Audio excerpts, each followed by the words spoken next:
East Knox 35-28 in double overtime last year to deal the Bulldogs their only regular season loss. And Bulldogs look for revenge tonight here at East Knox as they host the Bulldogs, or the Trojans, excuse me, of Centerburg.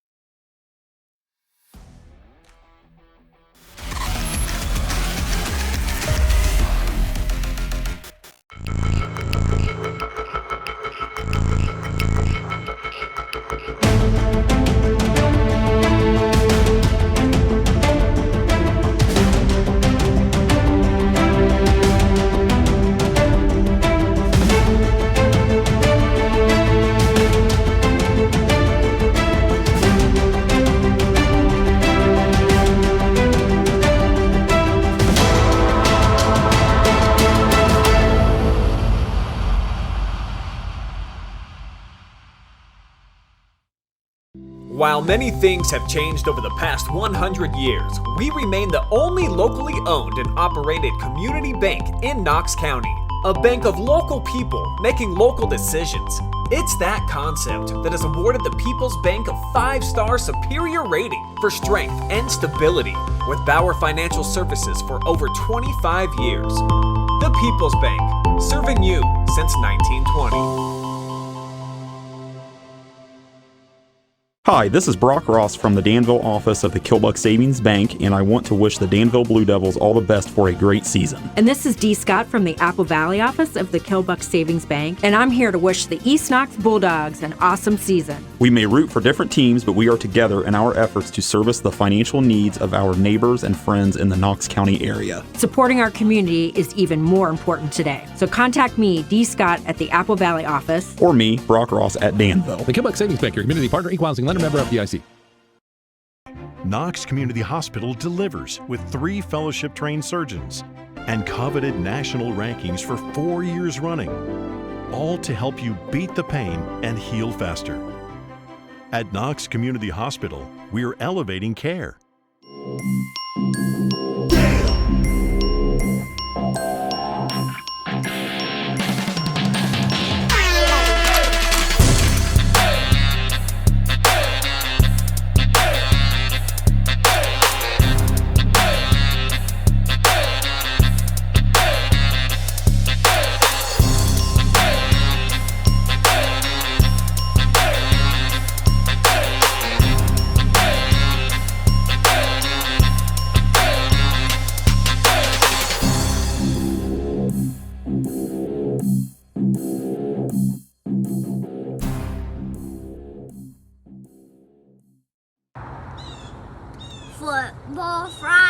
Football Friday night, woo woo! Go Bulldogs!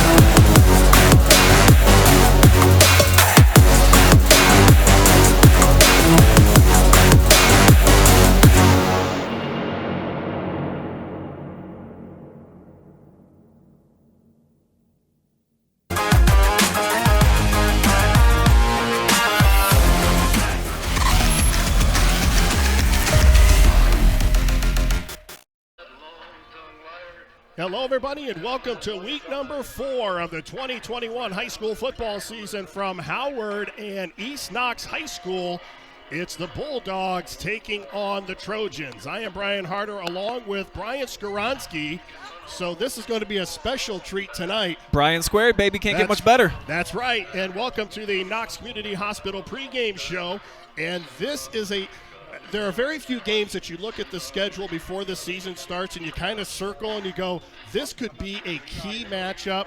I don't know if you can start conference play any better than tonight.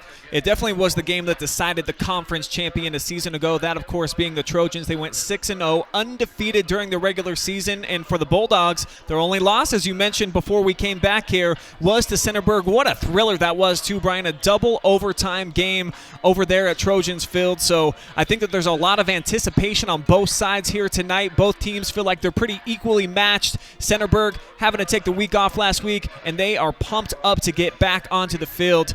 Really looking forward to this one. Centerburg was scheduled to play Worthington Christian last weekend. That game was canceled due to COVID, so in essence, they got a bye week. Yeah, they did, and unfortunately for them, they kind of avoided what would have been their first big test of the season. They come out of the gates, 2 big wins for them, 40-14 over Utica, a team still searching for their first victory, and then Grandview Heights, they really beat them down 49-0 in that game. So unfortunately for the Trojans, they didn't want to be out, and I talked to a few of the players this week, and nobody was really sick on the team. It was just the fact that they were contact traced, so they couldn't be a part of the competition. But they're back out here, Brian, and boy, how about this atmosphere? This is the loudest environment I've been in a long time for a high school football game. I can't even hear myself think right now. We are sitting right in front or right behind this horn that is very loud. That is what high school football is all about. Yeah, the lady with that just looked at me and just kind of gave me the head nod like, yep, it's football time, baby. Well, as I said, and I don't know if you heard it, Centerburg basically had a bye week last week, and they're healthy coming into tonight. Andy Colella feels that his team is ready for this matchup. Yeah, and there's no reason not to feel like you're ready. When they had the play of Jack Gregory, he's been pretty flawless so far up to this point in the season. Love what we've seen from him. Hasn't thrown an interception, 61% completion so far. And then the running back, Johnson, really had a breakout game in week 2. Well over 100 yards, 4 touchdowns in that contest. So they've beat you offensively in 2 different ways. In week 1, it was the passing game. In week 2, it was the running game. So I think that they've displayed pretty much everything that they have available out there and try to piece it all together here tonight on the road. Now, while Centerburg is feeling pretty good, East Knox, they went over to Crestview last week, but they actually played at Community Stadium, and it did not go very well. No, it did not. I was there, of course. I called the game, and I think the Crestview speed really took them off guard. 41-21, the Bulldogs shot in their only game of the season, and they came out really slow in that one. They were in a 21-0 hole early on in that contest, but I think Crestview, probably the surprise team in North Central Ohio. I don't think very many people had them penciled in at 3-0, Brian. So the Bulldogs, I think, maybe didn't overlook them, but didn't expect the type of Cougar team that we saw last Saturday. Centerburg won the opening coin toss. They will receive, so they will start with the football, and you're going to see a battle of 2 of the better quarterbacks, not only in the KMAC, but probably in this region of the state.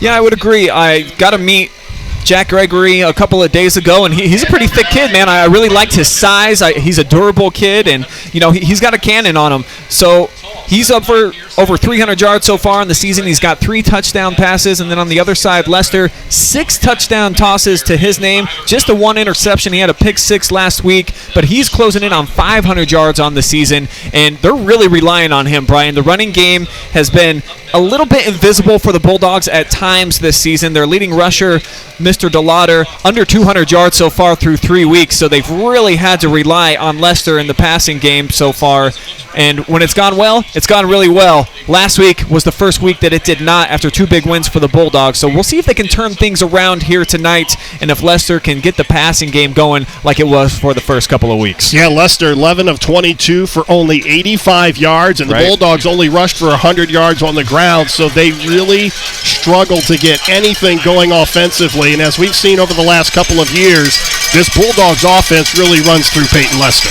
Yeah, it does. He's been under center, got a lot of career games under his belt, so he's a veteran man, and we're expecting big things from him here tonight, certainly at home, going against their rival in the Trojans. Taylor Lemaster back to receive the opening kickoff, and we are set to go here at East Knox High School as the Bulldogs look to get their first win after suffering a big loss last week at Ashland Community Stadium to return up to the 35-yard line. And let's take a look at the offensive starters for Centerburg, and this is a pretty good unit that is led by the quarterback, Jack Gregory, and the running back is Tyler Johnson. He's got 6 rushing touchdowns on the season.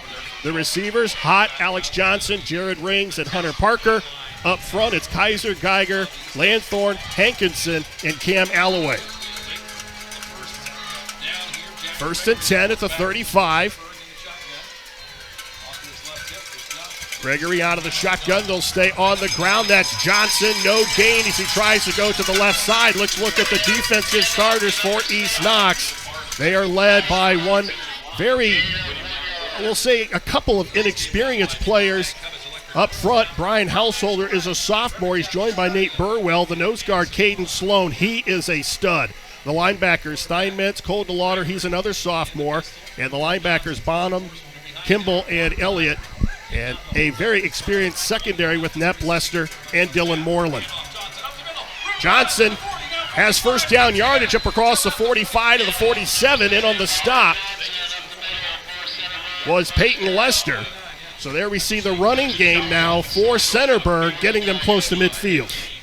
Yeah, and anytime you can get a big hole like that, Johnson's going to take advantage. He's a speedster. Once he breaks into the secondary, you better take him down, or he can take it all the way to the zone. Big gain right there. Johnson, 6'2", 195. He gives him speed and power out of the backfield. They go back to Johnson. Big hole around the left side, gets up across the 40, and down just shy of the 40-yard line. Coming up to make the stop for the Bulldogs was Blake Elliott. Back-to-back carries of 12-yard gains now for Tyler Johnson, so starting to get the engine roaring already here for the Trojans, coming out with the no-huddle, so it's taken the Bulldogs off guard a little bit. We'll see if they can settle down or if the Trojans just keep penetrating, getting closer into enemy territory. Gregory out of the shotgun. The lefty looks to throw, and it's going to be caught at the 30-yard line, close to a first down. Making the reception was Evan Merklin, the senior.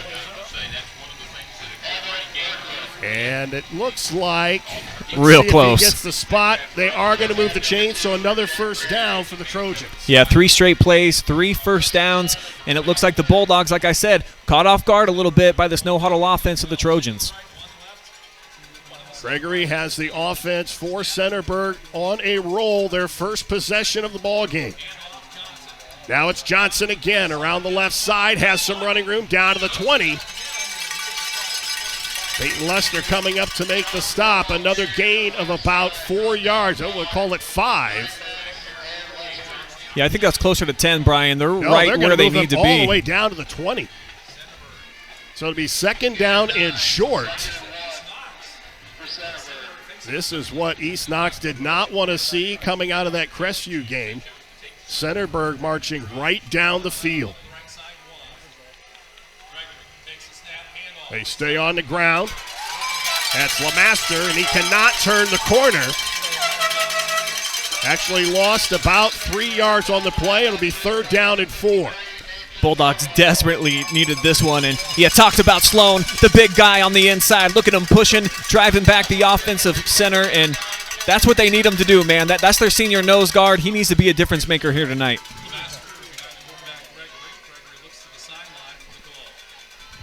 Loss of 3 on that last play. Gregory again out of the shotgun. 2 receivers on the right side. He's got LeMaster in the backfield. Hands off to LeMaster off the right side. He's going to be close to a first down. He gets inside the 20. That'll be good enough to move the markers.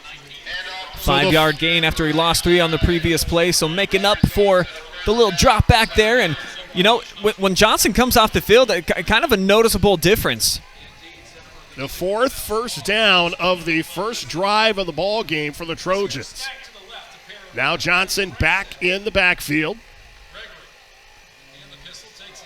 They stay on the ground. It's Johnson up the middle. Runs right into the arms of Sloan. And he'll get about 1.5 yards. We'll call it second down and 8. First time in the last 4 carries that they've limited Johnson to just a couple of yards. He went for 12, 12, and 10 the previous 3. Johnson with 239 yards on the season and 6 touchdowns. Gregory again to Johnson, and again, nowhere to go. Runs right into the hands of Cole DeLauder, the sophomore linebacker, and it's 3rd and 9. He lost a yard. And this is the situations that they were unable to get Crestview into last week. 3rd down and long. Obvious passing down here for Centerburg. We'll see if the Bulldogs defense, and in particular that secondary, step up, make a big play. Gregory straight back to throw. Has some time. Now he's flushed out to the left. Feels the pressure. Trying to turn the corner. Dives inside the 15-yard line. He's going to be short of the first down. DeLauder again over defensively for the Bulldogs. It's going to be 4th down and 4, and this is kind of no man's land here. Do you go for the field goal and the sure points, or do you go for the first down? I like the decision to at least stay out here, Brian, and see if you can't draw the Bulldogs off sides first. Maybe take a timeout if you can't get them to bite. 4th down and 4. And a long count by Gregory. They're going to run a play. He's got plenty of time back in the pocket. Swings it out, caught for a first down, turning upfield, touchdown for the Trojans. Boy, you gotta love that. He was wide open right from the very start of that play, Brian. Gregory finally got it to him, and that's just all hustle, determination, a little bit more of a 1-2 than the secondary of the Bulldogs. Huge play right here. Look at him getting into the end zone. Jared Rings with the touchdown reception, the senior. And Centerburg, in their first possession, marches right down the field. Vargo on to attempt the extra point. Kick is up, and it is good. So with just over 7 minutes to go in the opening quarter, Centerburg looks impressive in their first drive. They really do. They marched right down the field. They got into 2 third-down situations, even that 4th down play as well, and they were able to overcome those circumstances, Brian. Big play right there by Rings. As mentioned, just a little bit more 1-2 than the defenders, able to shake off one, get it into the end zone, and just overall a nice drive. Gregory 2 for 2 on his passing attempts. Tyler Johnson touched the rock 6 times. He had about 30-plus yards on that, 36 yards to be exact. So they're 2 stars getting it done here on the opening drive. Jared Rings gets his first touchdown reception of the season. Gregory looking very sharp in that first drive, and I like it. Going for it on 4th down, the first drive of the game. It's a conference opener for you, and you're coming off of a bye week, so to speak. And I think a little bit hungrier because of that. And speaking of hungry, I brought Tyler Johnson, Gregory, and then also Mason Tursky 12 pizzas on Wednesday because they were our player of the week from week 1 and week 2. So big shout out to Trojan Nation for finding the OH report and getting in those votes on our weekly Friday night phenoms. And they told me, hey, nobody on the team was really sick. We got contact trace, so we were able to still get out on the field a little bit, do some practice. But boy, did they want to be out there playing last Friday night. And they're just happy that they can return to action here tonight. And, of course, a great start here on the road. Not an easy place to win here in Howard. By the way, you're a tough act to follow. I talked to Andy Colello on the phone, and the first thing he asked me, are you bringing pizza down here? I'm like, you got the wrong Brian. There's only so many pizzas I can hand out every week, folks. Shane Knepp with the return, gets up across the 35, still on his feet to the 40, finally brought down at the 47-yard line. So East Knox, with their first drive of the ball game, they're going to be about 3 yards shy of midfield. And this was the kid that I saw last week, Shane Knepp. He's their most athletic player. As many times as they can get the ball into his hands, I think it works out well for them. And you see right here, he's got the vision, he's got the speed, he's got some strength too. This kid's been playing a lot of football over the last 3 seasons. Three-year starter for them. Really like what we're seeing from Shane Knepp here to get some solid field position after the Trojans march right down the field. We'll take a look at the offensive starters after this play for the Bulldogs. 1st and 10 at their own 47-yard line. 2 receivers to each side. Cole DeLauder, the sophomore, the running back. Lester looks to throw on 1st down. It's incomplete. Now the offensive lineup for the Bulldogs under the direction of head coach Cody Reese in his 5th season. The quarterback, everything goes through him. Peyton Lester, 536 yards on the season. The sophomore, Cole DeLauder, is the running back. Up front, it's Sloan, Niebarger, Kimball, Burwell, and Householder. And the receivers, Bonham, Moreland, Shane Knepp, the playmaker, and Carson Steinmetz. They got some great athletes out on the perimeter. Just a matter of if Lester's going to have the time to get it out to him. Now the pitch over to the Lauder. He is stuffed at the 45-yard line. Coming over to make the play, Tanner Hott for the Trojans. A loss. It'll be 3rd down and 12. So the Bulldogs look pretty good on the first couple of plays, and now they face a 3rd and long. And here's the starting lineup. You saw Hott just making a great read on that last play, coming up from his linebacker position and making the stop. Johnson and Johnson up front, along with Ratliff and company. Here's a big 3rd down, and Lester going deep, and what a catch! Dylan Moreland gets the touchdown, and East Knox is on the board.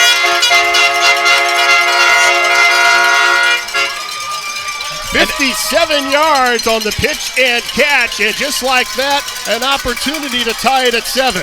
I hope you brought a lot of ink. And how deafening does it get up here on the East Side fan section? These people are up on their feet, man. They're having the time of their lives out here, Brian.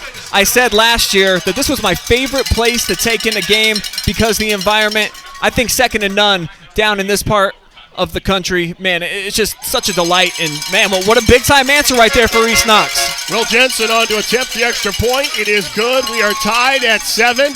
Well, I'll tell you, at this pace, it could come down to who has the ball last. That's the type of games that I like to call, of course, my friend. I'm all about that offense, Brian. So, shootout right in our wheelhouse. 2 touchdowns here on the first couple of drives. That's a good time. Well, these teams know how to play thrillers. As we said in the pregame, last year the Trojans defeated East Knox 35-28 in double overtime. That game obviously was played at Centerburg. And they saved some of the fireworks from last year and brought them tonight.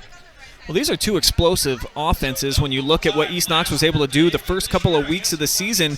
You know, they put up 41 points there in week 2, 22 here at home in their opener against Northridge, and they still scored 21 points in that loss to Crestview. They just weren't able to ever slow down the Cougars. So hopefully, if you're an East Knox fan, that doesn't continue here tonight where your secondary continues to get exploited like we saw a week ago against the Cougs. And for the Trojans, can you keep it up, man? Can you keep this train flowing and rolling? That last drive, they look pretty darn solid. Will Jensen on to kick off for East Knox. Boy, I tell you what, a drive like that on both sides, it just takes you a little while to catch your breath. It's just, we're tied at 7. And we've got 6 minutes to go in the first quarter. Both teams scoring on their first drive. Lemaster gets up across the 20. And he's up to about the 26-yard line, brought down by Brayson Davis. So that is where Centerburg will set up shop, their second possession of the game. We are tied at 7. And this has the makings of being a great KMAC matchup. Trojans on their last drive, 10 plays, and were able to get it into the end zone. See if drive 2 goes as well as they kicked off the game. Gregory back in the shotgun. Sends a receiver to each side. Low snap. They'll stay on the ground, and a flag is down. I wonder if they're going to say that the play was down. Yeah, they said he was down, so a loss of about 4 in the play to be 2nd down and 14. Just a tough break there for Jack Gregory with the low snap. And had he been able to get it off, obviously you saw the hole there for Tyler Johnson. He was going to be one-on-one there with the safety and a chance to get by Moreland and go into the end zone. Gregory with the play fake. Going to roll to his left, has some room, gets up across the 30, brought down at the 31-yard line, and on the stop, Shane Knepp comes up and makes it a little more respectable now, 3rd down and about 6. And keeping that no huddle. East Knox isn't able to sub in this situation. And the Trojans, they have the personnel out on the field that they like. Gregory again out of the shotgun. The lefty rolls to his left. Has some time. Fires left side. It's incomplete. There was some hand checking downfield. The officials let him play. It's 4th down. Yeah, I think there was a lot of contact there with Alex Johnson battling in deep into that secondary. So the first punt of the night comes with 4:45 to go in the opening quarter. Back to receive for East Knox, Carson Steinmetz and Shane Knepp. And Tyler Johnson will kick it from inside the 20. Johnson does a little bit of everything for this team.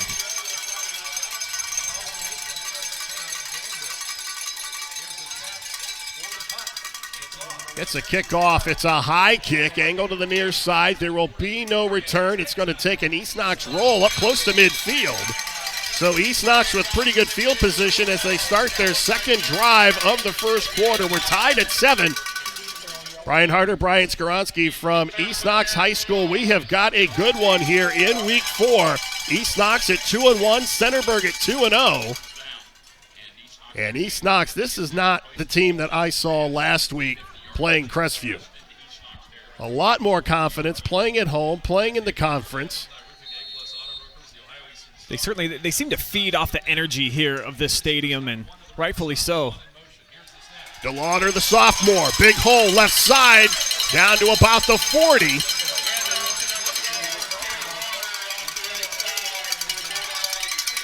A lot better than his first carry that went for -2, and you got to give a ton of credit to the quarterback, Peyton Lester, hanging in there until the last second before he finally made that give. Brian opened things up on the outside. Jared Rings came up to make the stop. It's another first down. So 1st and 10 at the Centerburg 40-yard line. Lester swings it out, caught left side, but no yards after the catch. The defense was ready. Jesse Rings comes up and helps out on the play. A loss of about 3. Now they're going to spot it now at the 41, so a loss of 1, 2nd and 11. Impressive stuff right there. Mason Tursky, he was locked up in a battle with the wide receiver, able to fight through that, make the stop, make it 2nd and long. DeLauder, the lone running back. They'll give it to DeLauder. Off left tackle, has a hole, down close to the 30, and about a yard shy of another first down. Kalen Lemaster up to make the stop. But DeLauder running with a purpose tonight. And that's what the Bulldogs need. Their run game last week, pretty much non-existent. So Cole DeLauder now in his 2nd season after some injuries last year as a freshman, got a ton of reps. So he's starting to become a big-time varsity contributor. They're going to need him, I think, as the night wears along to keep running, get some consistent big plays like he just had.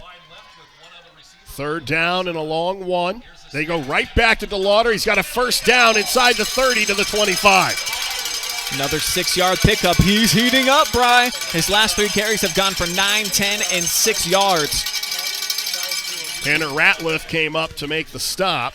And I like that run, too. Typically, we're seeing DeLauder get out on the perimeter. He's a shifty back. He's got a lot of speed, but running in between the tackles, if you can showcase an ability to do both like he just did on the last couple of carries, it can be a long night for this Trojans front. The sophomore, 6'1", 185, so he does have the strength to run up the middle. They fake it to him. Nope, they give it to him. Off the left side, still down to about the 15-yard line, close to another first down. A nice fake by Lester. And obviously much to the enjoyment of Bulldog Nation out here, who almost never take a play off, always up on their feet. I've never seen so many cowbells in my entire life out here, Brian. This is fantastic, man. Super deafening loud. I can understand why opponents typically don't come in here and walk away with victories. Gain of 9, 2nd down and 1.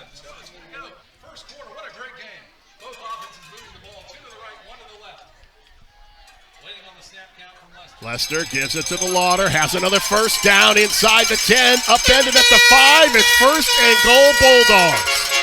And I love the vision that we saw right there from DeLauder, weaving his way through traffic. The block set up for him. He's able to make another big gain. does a nice job protecting the ball as he goes to the ground. Tyler Johnson coming up to make the play. It is 1st and goal from the 5. They go back to DeLauder. Upended before he gets into the end zone. Hunter Parker came up to make the stop.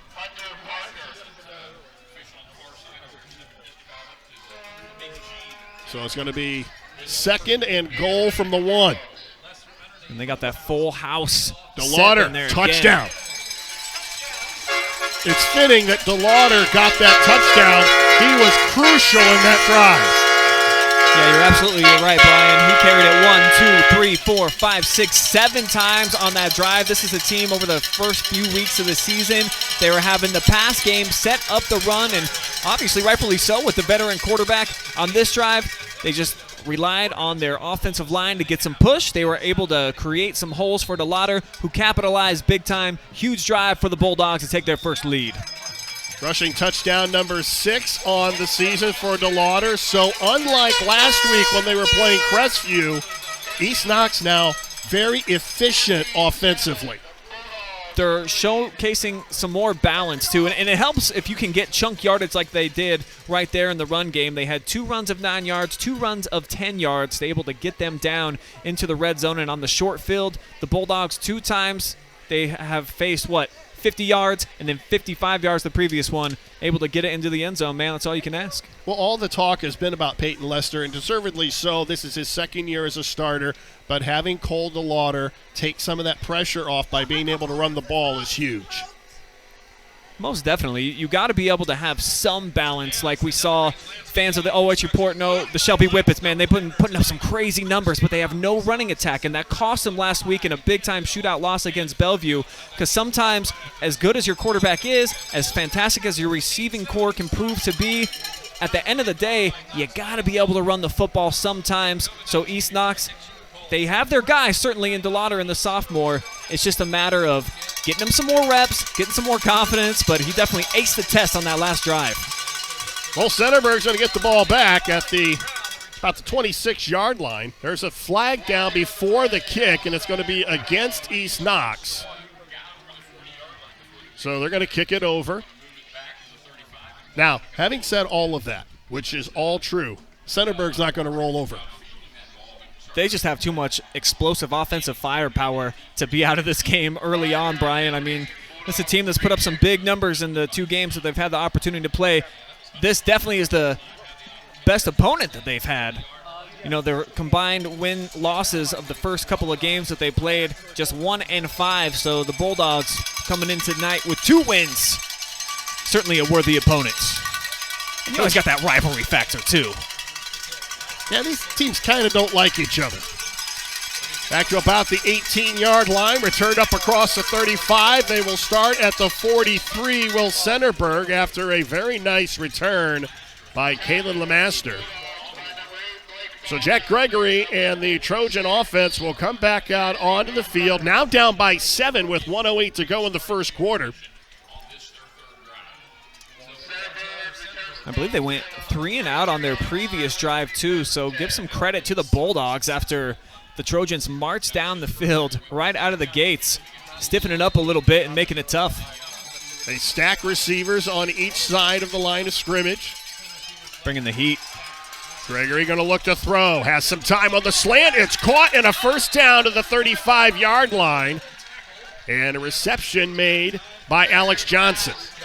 That's a big one, 23 yards there to Johnson, and I like the catch. I mean, check out this coverage. It's right there for the Bulldogs. He's able to use his big frame, shield off the defender, come up with a big-time catch. Carson Steinmetz on the coverage. They go back to Tyler Johnson, stumbles forward to the 30.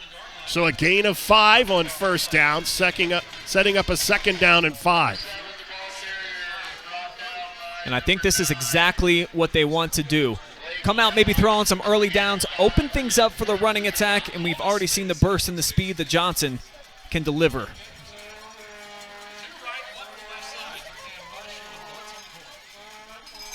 Johnson will shift over to the right side. They'll stack 2 receivers on the right, 1 wide left.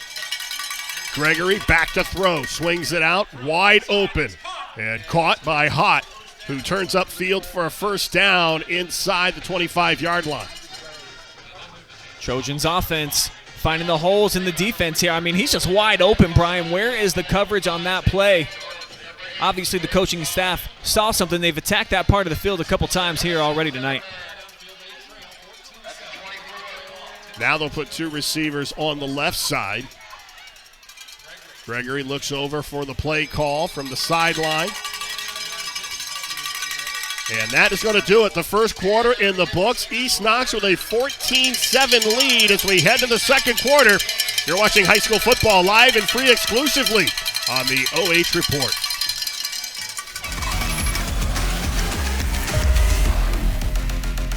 Hi, this is Brock Ross from the Danville office of the Killbuck Savings Bank, and I want to wish the Danville Blue Devils all the best for a great season. And this is Dee Scott from the Apple Valley office of the Killbuck Savings Bank, and I'm here to wish the East Knox Bulldogs an awesome season. We may root for different teams, but we are together in our efforts to service the financial needs of our neighbors and friends in the Knox County area. Supporting our community is even more important today. So contact me, Dee Scott, at the Apple Valley office. Or me, Brock Ross, at Danville. The Killbuck Savings Bank, your community partner, equal housing lender, member FDIC. Knox Community Hospital delivers with 3 fellowship-trained surgeons and coveted national rankings for 4 years running, all to help you beat the pain and heal faster. At Knox Community Hospital, we are elevating care.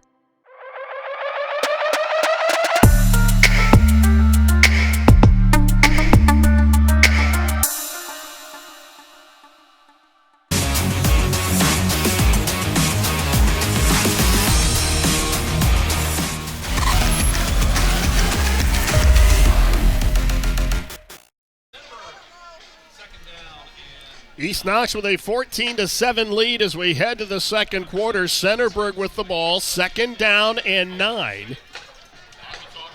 Brian Harder, Brian Skoronsky from East Knox, and it has been I'll tell you what, if you can't get excited about a first quarter like that, I don't think you have a pulse. This is just a fun environment overall. I mean, check out these kids out here. Some of them on crutches. They got some snacks, Brian. They got some great football going on. Just nothing quite matches what we got here in Howard, Ohio tonight. This is Friday night small town football at its finest, my friends. Centerburg went 3 and out on their second possession, but they are marching down the field on their 3rd drive of the game. They stay on the ground. It's Johnson to the right side. He stood up at the 25-yard line. Leading the way defensively was John Mazza, the big defensive lineman for East Knox. Probably got that big. Eating some meals over there at Mazza's. Great restaurant, one of our favorite sponsors that we have here on the Bulldog games. And nice stop right there, you know. Centerburg had it rocking and rolling. Now it makes it 2nd and long. Gregory under some pressure, forced to throw it, but he gets rid of it and completes it. Still short of the first down, though. It was caught by Jared Rings, who has the touchdown reception. Showing a little bit of shiftiness right there. That's the 2nd time tonight in as many catches, Brian, that he's been able to evade some would-be tacklers. Turn a little nothing into something. Makes it 3rd down and 2.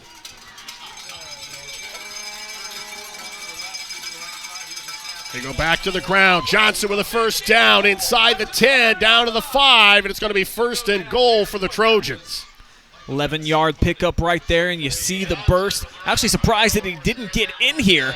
Looked like he might have lost his footing right at about the 6-yard line. Otherwise, he was probably going to dart into the end zone, and we were looking at a tie ball game.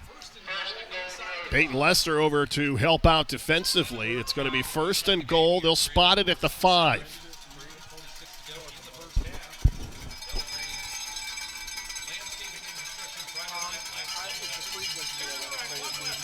They'll stay on the ground. Johnson bounces to the outside, dives to the pylon, and he does not get in. It'll be 2nd and goal. Pretty good burst right there by Johnson to be able to catch the edge. I thought that he was going to be able to extend and get this into the end zone, but good gang tackling there by the Bulldogs. 3 of them converge to ensure that he doesn't get in. Lester giving them the last shove. Blake Bonham also in on the stop. 2nd and goal. They'll split 2 running backs now behind Gregory.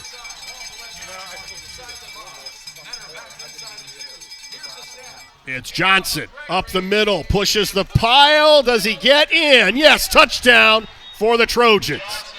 And they had 8 men in the box, did East Knox. Centerburg just decided, you know what? Our guys are good enough to push the pile for a couple of yards. Johnson able to barrel his way in there. As you see one more time, nice blocking right there at the point of the attack. And then that's just Johnson with the lower body strength to be able to carry a couple of defenders 2-3 yards all the way into the end zone. And we got a 1-point ball game. Coming into tonight's action, Johnson averages 7 yards a carry. That's his 7th touchdown of the season. Yeah. And an opportunity to tie it up. Kick is up, and it is good. We are tied at 14, 10:25 to go in the first half. This is a defensive coordinator's nightmare. But it's a fun game for the fans to watch. And we saw you fans out there. Your team spirit submissions came in. And, hey, check out all of these great fans that sent us in some photos. This one's my favorite right there. How about the moms and then the seniors all getting together, Brian? There's just such a fun camaraderie that comes together with the moms and then the football players.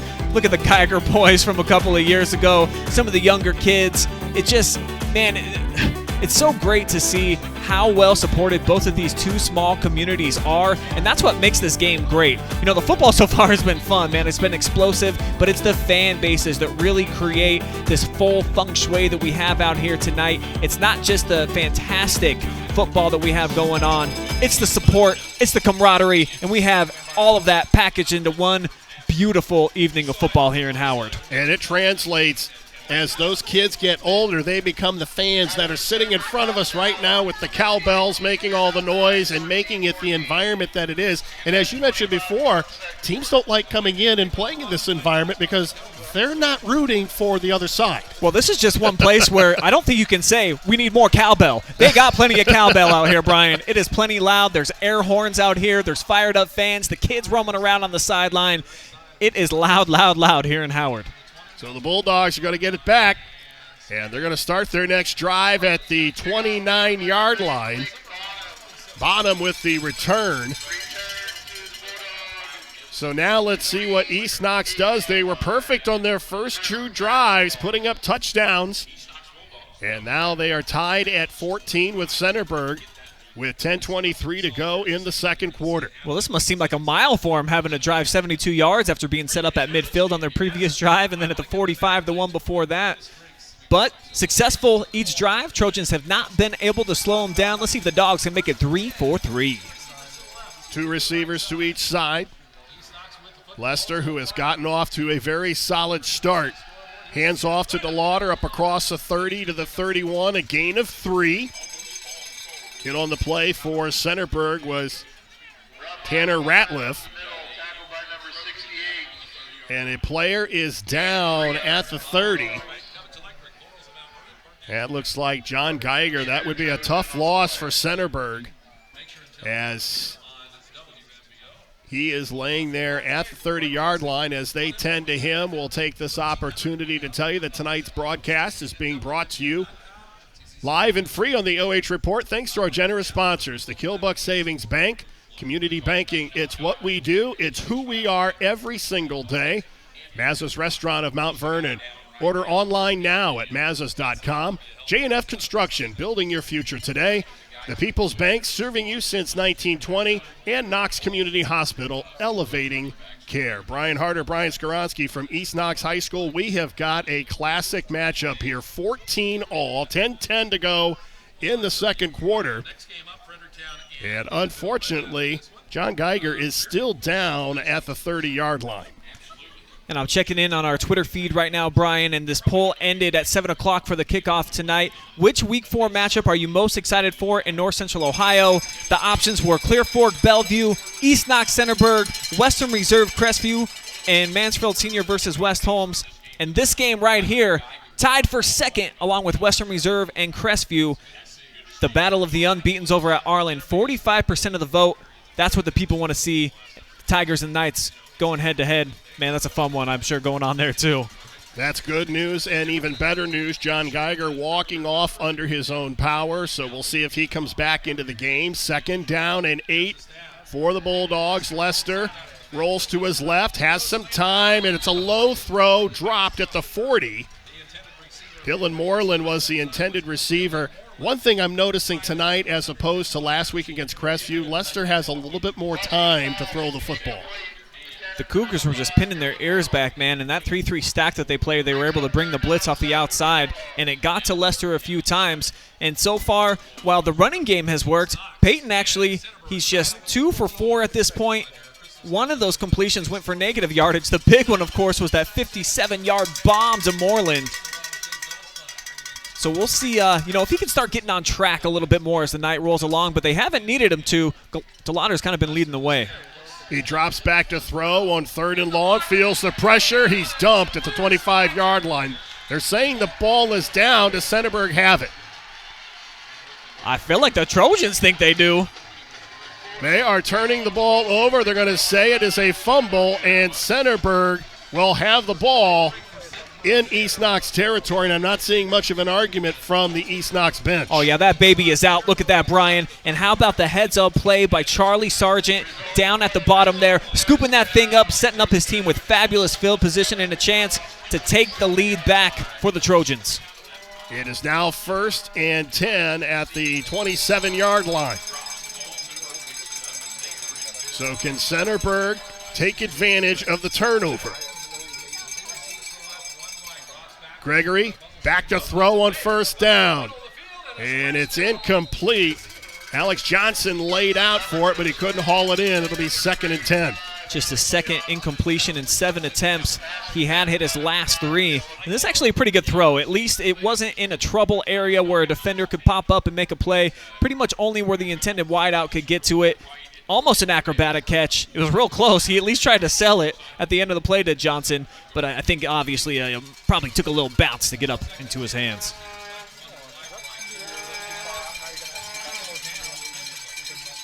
They'll stay on the ground, and dumped in the backfield for a loss was Jared Rings. Nowhere to run that time, and give a ton of credit to that front line, and in particular, Jacob Naybarger. Boy, look at it. He just blasted through. Dude, he got a guy draped all over him, and he didn't care. Made the play anyway. 3rd down and 14. So after the turnover, the offense moving the wrong way for Centerburg. Trips to the right. Johnson as the running back.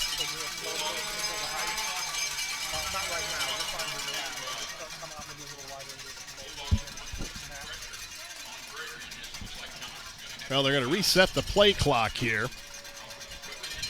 Yeah, I think actually what's going on is Alex Johnson had something going on with his equipment, so he had to come out the ball game. So they did allow him to restart that play clock, though.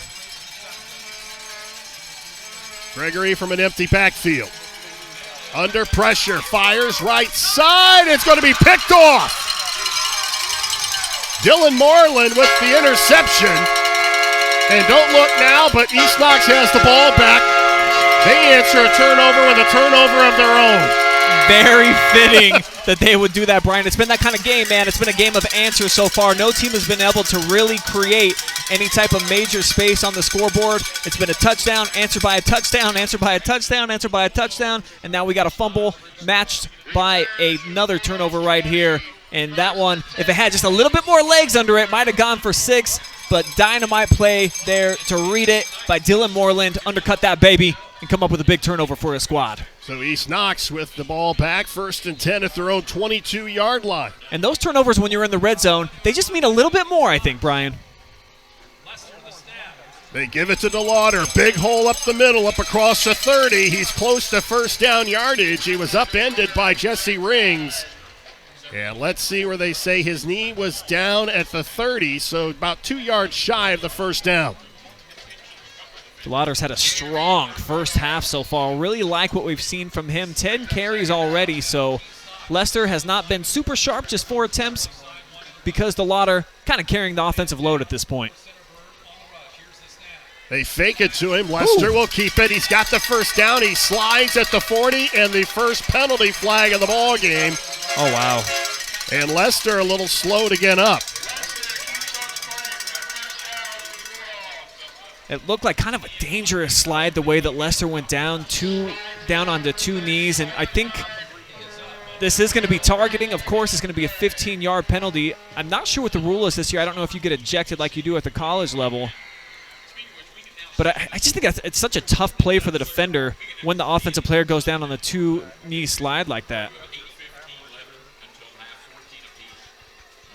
They have not signaled for an ejection yet. And I'm not sure what the rule is either, but they're going to march off the 15 yards from the spot of the foul. So that will move the football up across midfield. And they will spot it just shy of the 46-yard line of Centerburg. And watching the replay there, too, Lester obviously took a lick, but at least it wasn't a helmet-to-helmet. He came in, he tried to square him up, hit him with the shoulder pads. So not a dirty play by any means right there on the tackle. Like I said, it's just tough for a defender when you're flying at full speed. They stay on the ground. DeLauder bounces to the outside, inside the 40, down to the 35, and he's going to be close to a first down. Cole DeLauder just running with a solid purpose tonight here, and he is putting the Bulldogs on his back. Another first down at the Centerburg 35-yard line. I think you got to give most of the credit, though, to this offensive front. Outside of the very first carry of the game for DeLauder, he has had holes to run through. He's done the rest after he's been able to pick them, but they are certainly moving the Trojans off the line of scrimmage. Swinging out, it's incomplete. Steinmetz, the intended receiver, pass a little bit high. That'll stop the clock with 7:43 to go before the half. And the pass is just a little bit high, but you kind of hope that Steinmetz can bail you out there, make a nice catch, set you up for a second and short, and then it opens up the playbook. Now when you're behind the sticks a little bit here at 2nd and 10, playbook becomes a little bit smaller, allows the Trojans to get after you. They go back to what's working. DeLauder dives forward to the 33. So he'll pick up about 4. Oh, they'll give him 3, so it'll be 3rd down and 7. So a passing situation likely on the way here for East Knox. Lester has missed his last couple of throws. See if they put it up in the air here, or, you know, this is probably 4-down territory for him too, Brian, here at the 33-yard line. You kind of have anything that you want from your book of plays at your disposal. Looks like the Trojans going to bring the heat, though, at least showing it. Well, there was some miscommunication, I think. Lester thought the play was going to the left, and the ball carrier, DeLauder, went to the right, and a loss of 1. It'll be 4th and 9. Another sure tackle by Alex Johnson. He flew by like a bullet off that edge, able to wrap him up, bring him down for a loss on the play, a loss of 2. And now decision time. I like the call to keep the offense out here. You're not going to punt from the 34-yard line. See if your senior quarterback can make a nice play. Trips to the left. DeLauder is the lone running back. And the Bulldogs go for it on 4th down. Lester under pressure. He's dumped at the 40. Just shy of the 40-yard line, and they turn it over on downs. The defense comes up huge for Centerburg. Look at the strength of John Geiger. He got 3 Bulldogs on him, and he knocks them both to the ground. That's just unbelievable. This kid finds the weight room, it seems like. He's not skipping leg day, Brian. That was an incredible feat of strength right there from Mr. Geiger. And then he helps Peyton Lester up. Yeah, he's a nice guy. Just because he's strong doesn't mean he's mean. You know, he's just trying to make the tackle. So 1st and 10 from the Centerburg 40. And now the Trojans give it to Tyler Johnson, who really pushes forward for a yard. That was all Tyler Johnson. No room on that left side, and he gets 2. And so far the story of this game, it's been the 2 running backs doing the big damage, and then we've seen a couple of explosive plays in the passing game, but right now it's kind of Johnson versus DeLauder. We'll see who can go ahead and win that battle. DeLauder was doing some things on that previous drive before they took it out of his hands and started putting it up through the air. We'll see if they stick with Johnson here. Blake Elliott, the freshman, came up to make the play defensively. Trips now to the right for Gregory. And a whistle and a timeout by Centerburg with 5:37 to go. And Centerburg and Andy Colella and his coaches want to talk about it here. They want to try to get down and get some points here as we get closer to the intermission. Any touchdown here in the last 5:37 I think is going to be huge. It's a tightly contested game, of course. Both of these sides evenly matched up. I think we're seeing kind of even distribution for both sides, too, from the fan bases, man. I'm loving what we're seeing out there. They got a student section over on the far sideline for Centerburg, so I think I talk about it like a bunch when I come over here, but it truly is just a really awesome small school environment over here the whole way that this stadium is set up. You know, you got Aunt Jean's backyard over here. I don't see any bonfires going tonight, but previous weeks in the season, you know, they'll have some parties going on. I've seen people standing on top of minivans, so, you know, it's a special type of place out here in Howard. Well, and this is so refreshing, too, from last year when we came down here. It was so quiet. Sure. You didn't have student sections. You didn't have the rowdiness that you have back in the stands now because of COVID, and it's just great to be back in that environment again. It makes all the difference. When you have people out here supporting you, you're going to give a little bit more that extra effort, and it fuels you out there as a player, so it just goes hand in hand to have the fans in the stands. Gregory out of the gun on 2nd and 9. He's got 3 receivers stacked on the right side.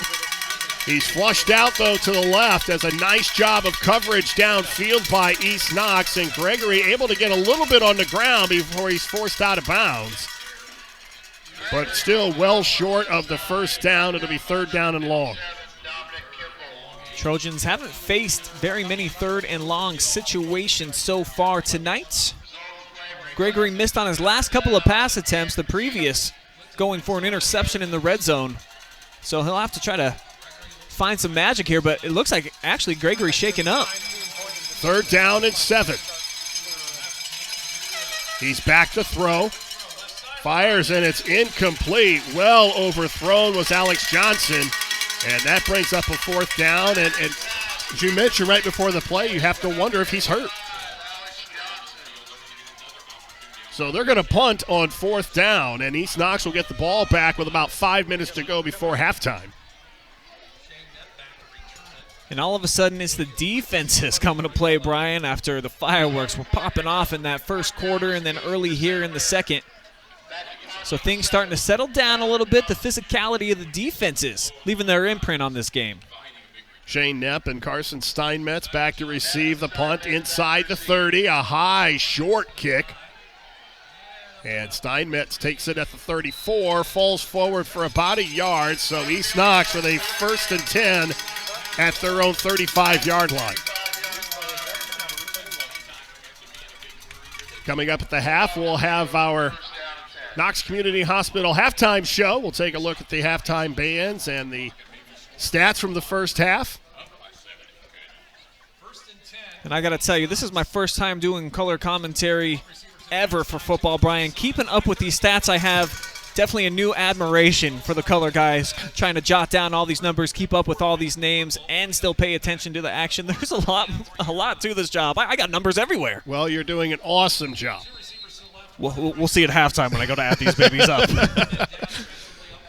1st and 10 at the 35. Lester back to throw. Set. It's caught. Steinmetz spins forward to about the 45. He'll be close to a 1st down. Kalen LeMaster came up defensively. So Lester looked very good on that throw, bringing up a 2nd and short. Nice protection there. Look at that pocket. Nobody within about 3 yards of him, allowing Steinmetz to break out of his route. Wide open there. Big gain of like 9 3/4 yards is going to make it 2nd and very short. DeLauder. And he gets the 1st down. He falls across the 45. So not surprised they would go to DeLauder there. A flag is down on the far side of the field. And I think it came in after the play. It's going to be an unsportsmanlike against Centerburg. So this would be the 2nd personal foul against Centerburg. The only 2 penalties of the ball game against the Trojans.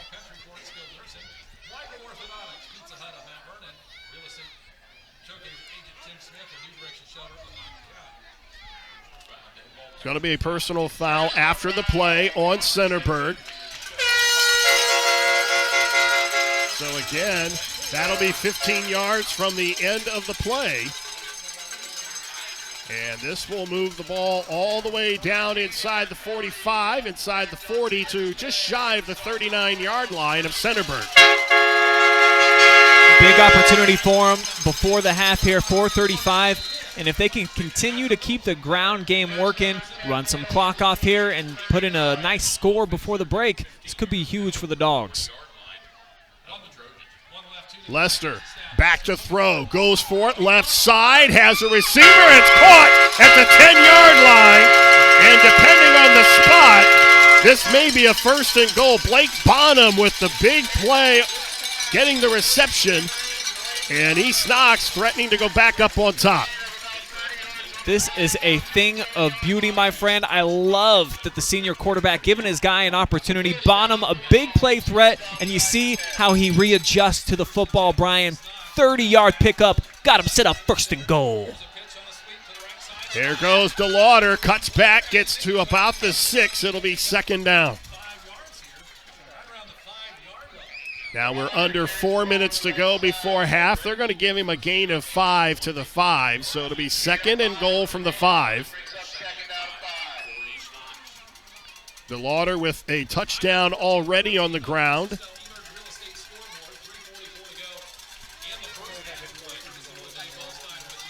Bonham is also in the backfield. Lester up under center. They stay on the ground. It's not DeLauder, and he doesn't get into the end zone. Well, that's because Big John Geiger had something to say about that. That boy, man, he's quick like two cats, too, for a big guy, man. Look at him get through the block, able to drop down the guy in the backfield right there. I love what we're seeing from number 71, and I love these aerial shots that we got going on, too. Awesome shot of this stadium here tonight in Howard. 3rd down and 4. DeLauder, right side, stood up, pushes forward. Does he get in? Yes. Touchdown, East Knox.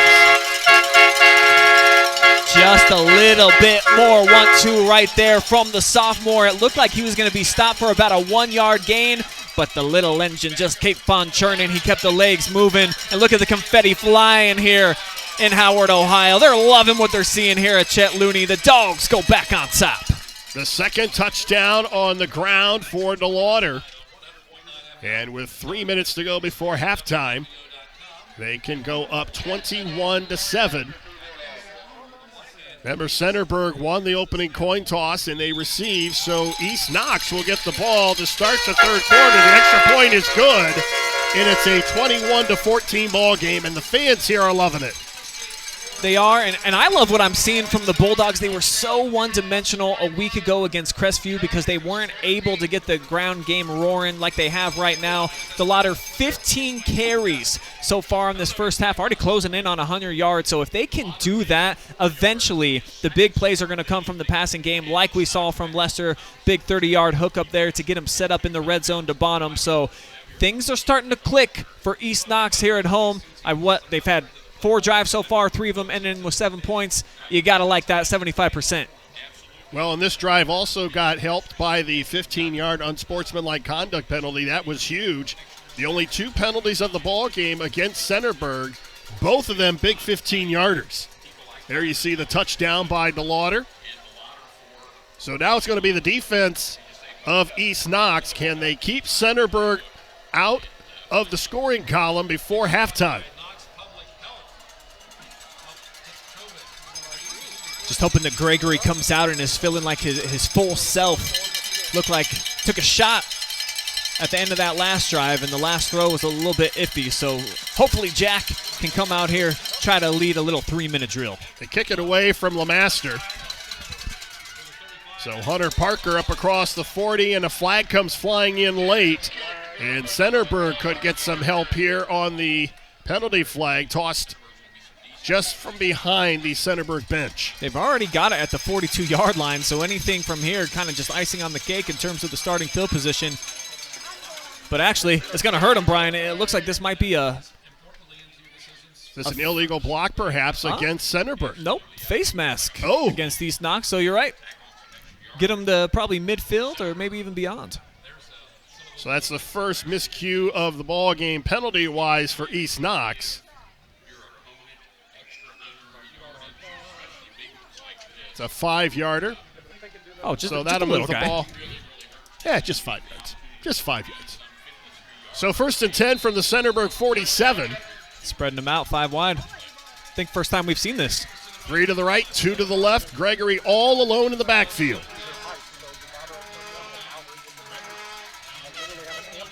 Gregory going to roll to his right, swings it out. Tyler Johnson with the catch up to the 49-yard line, wrapped up by Bonham. And this play, it really could have popped if Evan Merklin, number 5, out on the perimeter. If he can make the block there, it kind of sets things up. You got to give some credit to Blake Bonham to be able to get by him, but that's why it was stopped for, well, basically no gain. Maybe a gain of 2. 2nd down and 8 from the 49-yard line. Trips now to the left. 2 more receivers on the right side. Gregory feels the pressure, swings it out. Caught. That's Merklin turning upfield, gets inside the 45. 1st down yardage to about the 43. Showing a little wiggle there in the open field. Bulldogs had a shot at him to see they bring the blitz, the gentleman who was covering him, but whoop, check out that cut. Got about 4 more yards. And Gregory with a nice throw with the defender breathing down his neck. 1st and 10 at the East Knox 43. Gregory steps up, and it's caught. What a reception on the far sideline. It's hauled in by Hunter Parker. And how about the throw, too? That was just straight strength off the back foot. Watch Gregory here. He's going to have some more pressure. Bulldogs are starting to get to him. They're bringing that heat, though, off the edge and just zip out to the outside. And you're right, heck of a catch, too. Peyton Lester with nice coverage. You really can't ask for any better coverage than that. It's a 2nd down and 3. Low snap. Gregory picks it up. Fires, and it's incomplete. Trying to get back into his rhythm after he dropped the ball, and it's now going to be 3rd down and about 3. Hot was open on this play, but Gregory a little bit panicked, of course, off of the low snap that he had to pick up off the turf. So I think he just put a little bit too much venom behind this thing, right through the hands. Trips to the right, 2 receivers on the left side. Gregory to run. And he's got the 1st down. He just gets back to the line of scrimmage. And he will have enough for a Centerburg 1st down. That'll stop the clock with 1:30 to go as they move the chains. A little wildcat look there for Tyler Johnson as they actually split Gregory out wide. First time that we've seen him do that. End up paying off for the 1st down. Blake Elliott in on the play for East Knox. Fresh set of downs for the Trojans. Gregory, here comes the blitz. And the ball is loose. Looks like, well, let's see from the far side of the field. It looks like East Knox has it. What a play. Another turnover with 1:11 to go before halftime. And watch this. They send Blake Elliott off the edge there. That's the design blitz all the way. Gregory fills it. He's able to escape, but punched out. That's just great defensive play. And how about Shane Knepp diving on it, keeping it in bounds there as he gets 2 feet, 2 knees down on the ground. And it's the 2nd turnover of the night now for the Trojans. 1st and 10 for East Knox at the 31-yard line.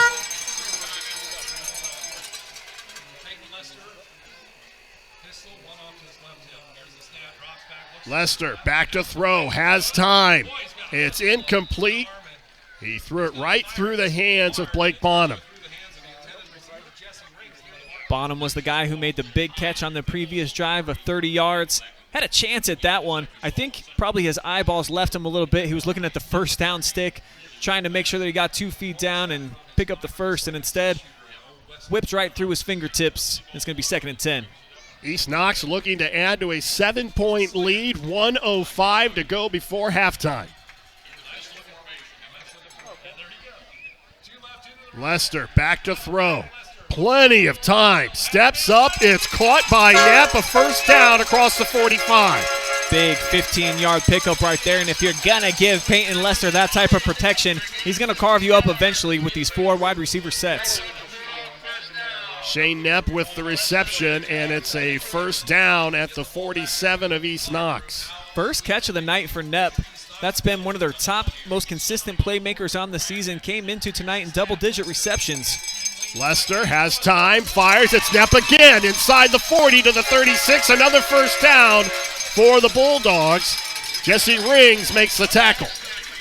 15-yard pickup followed by a 16-yard pickup from Shane Knepp. Starting to eat up chunk yardage here.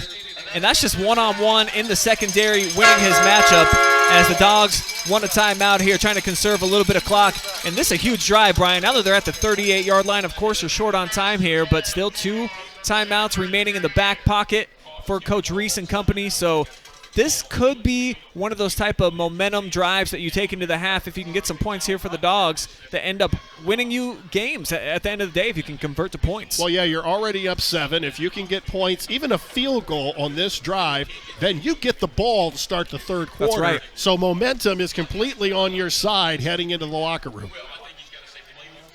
What a ball game we are seeing tonight here at East Knox. Both teams starting conference play. In this KMAC, this is going to be a fun league. Really looking forward to seeing how this thing's shaking out at about weeks 8 and 9. I think there's going to be certainly these 2 teams and a couple more, including Northmore, all vying for the championship at the end of this thing. Trips to the left. 1st and 10 from the 38-yard line of Centerburg. Lester steps up. Try to run to the right side inside the 40. He just struggles to get back to the line of scrimmage. So a nice job of defending the receivers of East Knox downfield, and another timeout taken by East Knox with 34 seconds to go.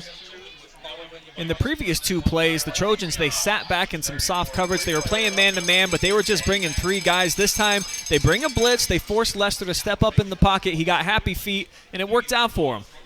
Pretty much no gain on the play there as he had to scramble. And as you mentioned on the back end, pretty nice coverage there from the Trojans to turn that into a good play for them.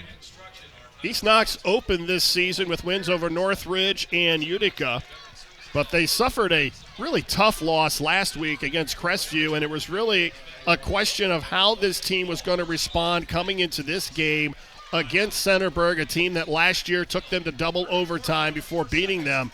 But I'll tell you what, they have responded, and they have shown up to play tonight. Yeah, the phone was ringing. So far, they've picked it up. You know, they're on the other end. They're answering that call. But this right here, these last 34 seconds, as mentioned, it could be key. Trips to the left, 2nd down and 10. More pressure. Lester looks left side toward the end zone. It's caught by Bottom inside the 10.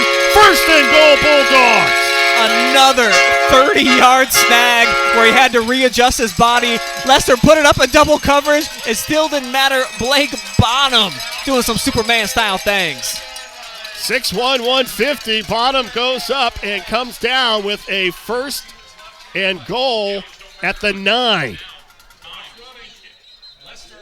And timeout taken here by the Trojans. Wow, they want to stem this tide of momentum that is shifting. And no, folks, we are not sitting on a train track. Blake Bonham, 2 catches, 60 yards. The last one was nice, but he was locked up in single coverage. This time, safety help over the top. The quarterback still puts it up. And how about this? Breaking back to the football, making the adjustment in midair. That's something that you just have to have kind of an innate ability. You can coach it a little bit, but it seems like Bonham, he knows how to high point that football and how to be ready for it when it's at that high point of attack. 2 times tonight when he's had his opportunities, he's been able to sky up, bring down some big-time receptions. Well, and if you saw at the end of that replay, Jared Rings, who was back there defending on the play, just kind of threw his hands up. He's like, okay, what are we going to give up now? As Bonham comes down with another clutch catch, setting up a 1st and goal with 25 seconds to go before halftime. What a first half by both of these teams, the show we are seeing here in week 4. DeLauder, the running back in the backfield. Lester out of the shotgun. Lester's going to roll to his right, lofts it up, right corner of the end zone, and it's in a touchdown. No, it's dropped. That was close. Shane Knapp was the intended target, and Lester gave this pretty good effort. The only one who was going to catch that was Knapp. It was thrown perfectly, and Knapp just couldn't come down with it. Yeah, that's right. It would have been a spectacular acrobatic diving catch for Shane Knapp. Pretty nice thrown ball, as you mentioned, though. No defender had any type of opportunity to get to it. But it's now 2nd down and 10. East Knox with 1 timeout to go. They're going to roll Lester out. There's some pressure. Fires into the end zone. It's batted away and incomplete. And it'll be 3rd and goal with 13 seconds to go. And that's a dangerous pass right there. Double coverage. LeMaster breaking on this thing. Lester pretty lucky it didn't get picked off, particularly here off of the tip. You know, a couple of guys waiting in the wings like Mason Tursky. So living to, fight another down here. 3rd and goal for the Dogs. Do you run the ball with DeLauder? You've got a timeout left. You can stop the clock. DeLauder has been your offensive stud in the first half. That's a good point. I don't think they'd see it coming. Trojans have brought pressure on the last 2 plays. Nope, they're going to go to the air again. Lester steps up, fires, touchdown!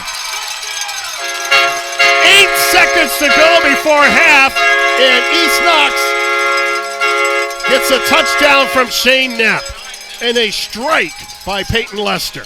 And Shane Knapp, boy, he was the cocoa in the drink on this one right here. 15-yard catch, 16-yard catch, and then caps it off with a 9-yarder in the end zone. So 3 receptions for Shane Knapp after not being used in the offense at all previously. So they decided, you know what, let's get that senior combo going. The quarterback to the receiver, thing of beauty right there. Even though that PAT is missed, it looks like it was a little bit low. The officials can't even decide. Yeah, that thing didn't go through. But wow, what an exclamation point to an exciting first half here for the Dogs. Watch the strike thrown by Peyton Lester. Steps up in the pocket. Perfect throw to Shane Knapp. And East Knox with a 27-14 lead. And as we said, they will start with the football in the 3rd quarter. So they have an opportunity to come out in the 3rd quarter and really put Centerburg in a hole. Great point, Brian. So what type of adjustments can the Berg make coming out of halftime? We saw East Knox beat them in a couple of different ways. It was the running attack early with DeLauder, 15 carries for him. Peyton Lester got off to a slow start. He was just 2 for his first 5. Since then, has only missed twice over his last 8 throws, and certainly the big play and the playmaking ability of the receivers has made the difference. He's at least given them a chance, put up a few throws, and right now, Bulldogs making all the plays. Well, ever since Gregory threw that interception when they were getting close to the red zone, I don't know if Centerburg has ever really recovered from that, and East Knox has really just taken off and exploded here, and now they're up by 2 scores going into the half. Well, I mentioned it at the time, and I feel like it's true. Anytime you turn it over when you're in the red zone, when you're like, hey, we're going to go in, we're going to get some points, and then it turns out that the other team has the football, just hurts a little bit more, Brian, a bit more impactful. LeMaster up across the 20 to the 30 and brought down at the 32-yard line. So 1 second to go. Centerburg will probably just down this and go into the locker room down 27-14. What a first half from East Knox High School. I probably at least, if nothing else, hand it off to Tyler Johnson and see if that stud speedster can try to do something outlandish and end up on our top 5 plays of the week. Seen him there before. 1st and 10 from the Centerburg 31. They will get 1 play unless there's a penalty. You called it. And Johnson falls forward to the 34, and that is going to do it. What a first half.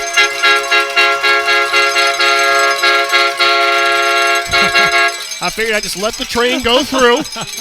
27-14, East Knox at the half. We'll come back with our Knox Community Hospital halftime show right after this. You're watching high school football live and free exclusively on the OH Report.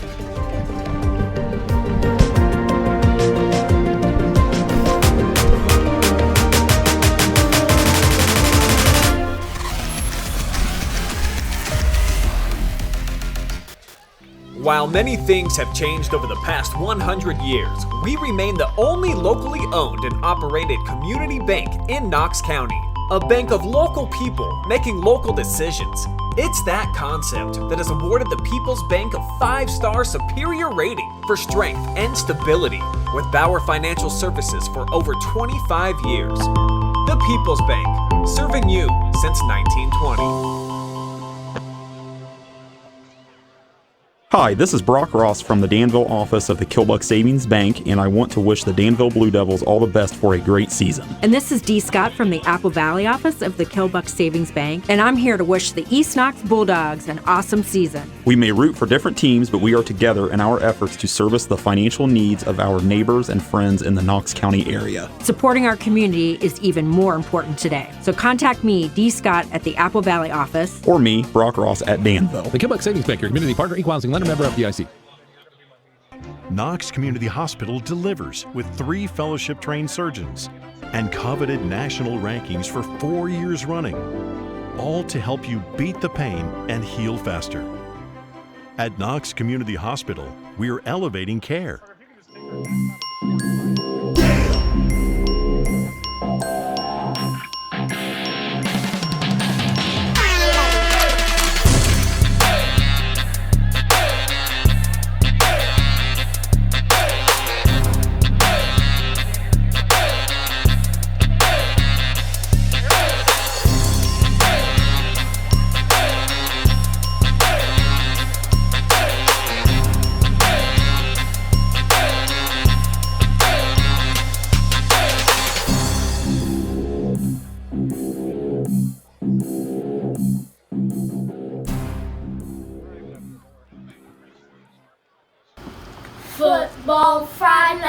Football Friday night, woo woo!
We're going to follow that up with Never Enough and From Now On, featuring senior trumpet soloist Emma Campus flag forecasted, Isabella Fink.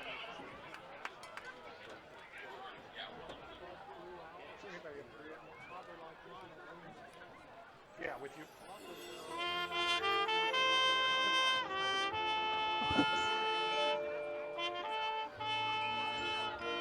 I know, but get myself kicked out fire and all of that.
And tonight, we're going to finish out our show with This Is Me, featuring junior trumpet soloist Casey Kennedy.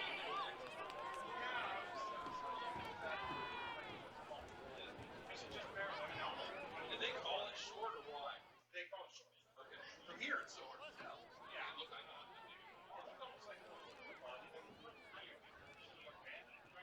only thing I'm getting is these guys' conversation and me now. It went through. And I kind of did too, so I'm kind of adjusting going, yeah, okay.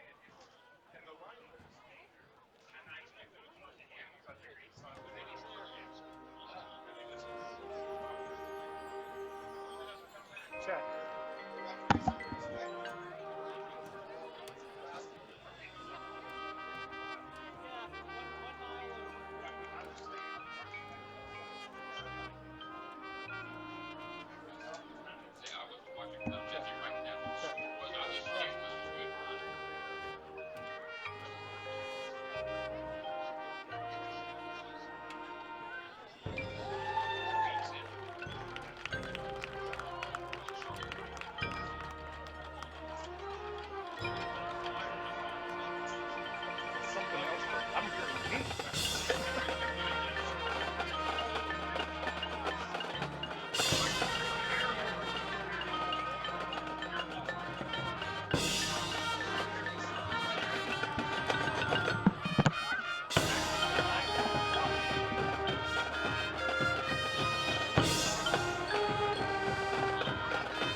This is why I'm here at meeting.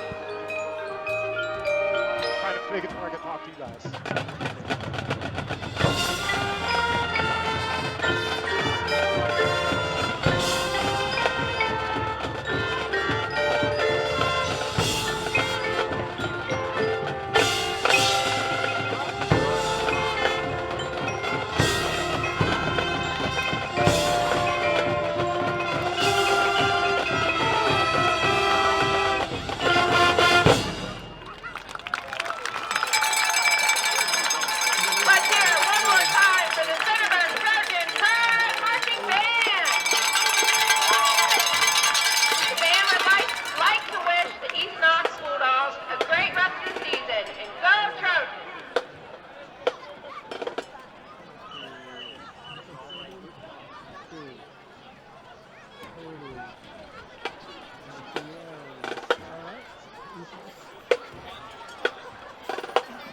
turnovers. All right.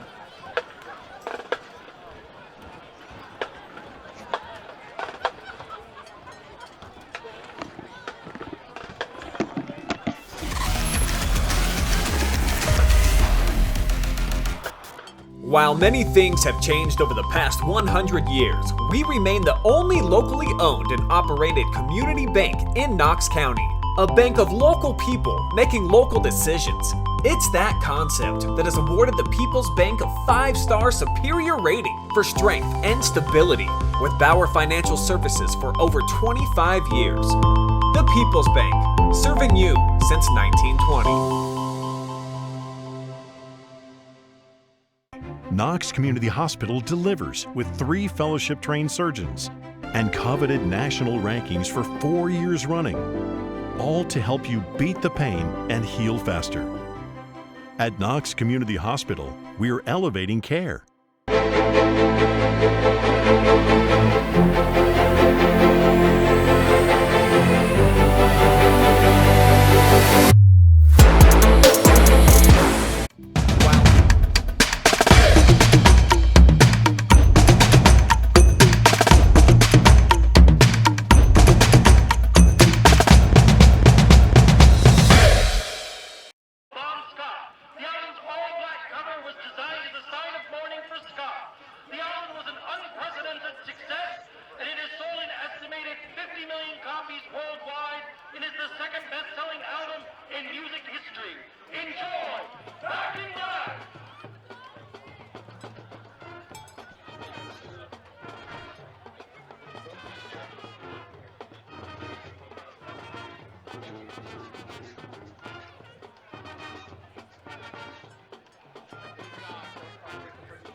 Really works out well for them. I think you're ready for the second half.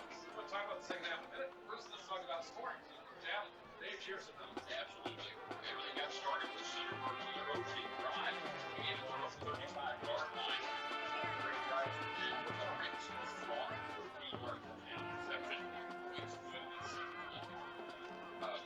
East Knox on their first possession came right back and they threw with a big 53-yard pass. East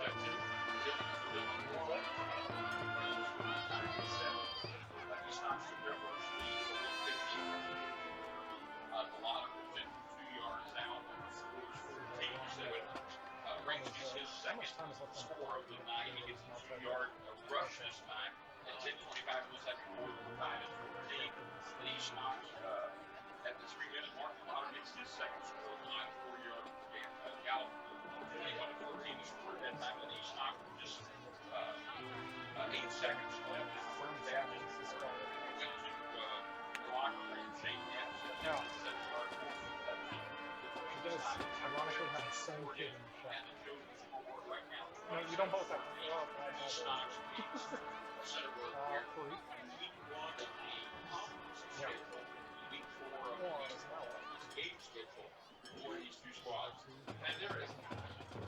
And there is no question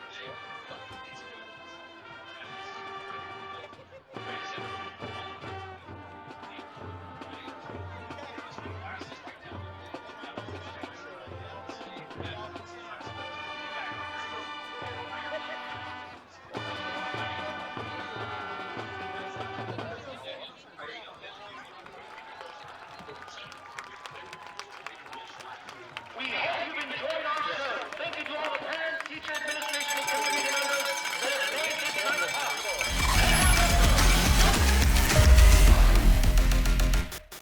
While many things have changed over the past 100 years, we remain the only locally owned and operated community bank in Knox County. A bank of local people making local decisions. It's that concept that has awarded the People's Bank a 5-star superior rating for strength and stability with Bauer Financial Services for over 25 years. The People's Bank, serving you since 1920. Knox Community Hospital delivers with 3 fellowship-trained surgeons and coveted national rankings for 4 years running, all to help you beat the pain and heal faster. At Knox Community Hospital, we're elevating care.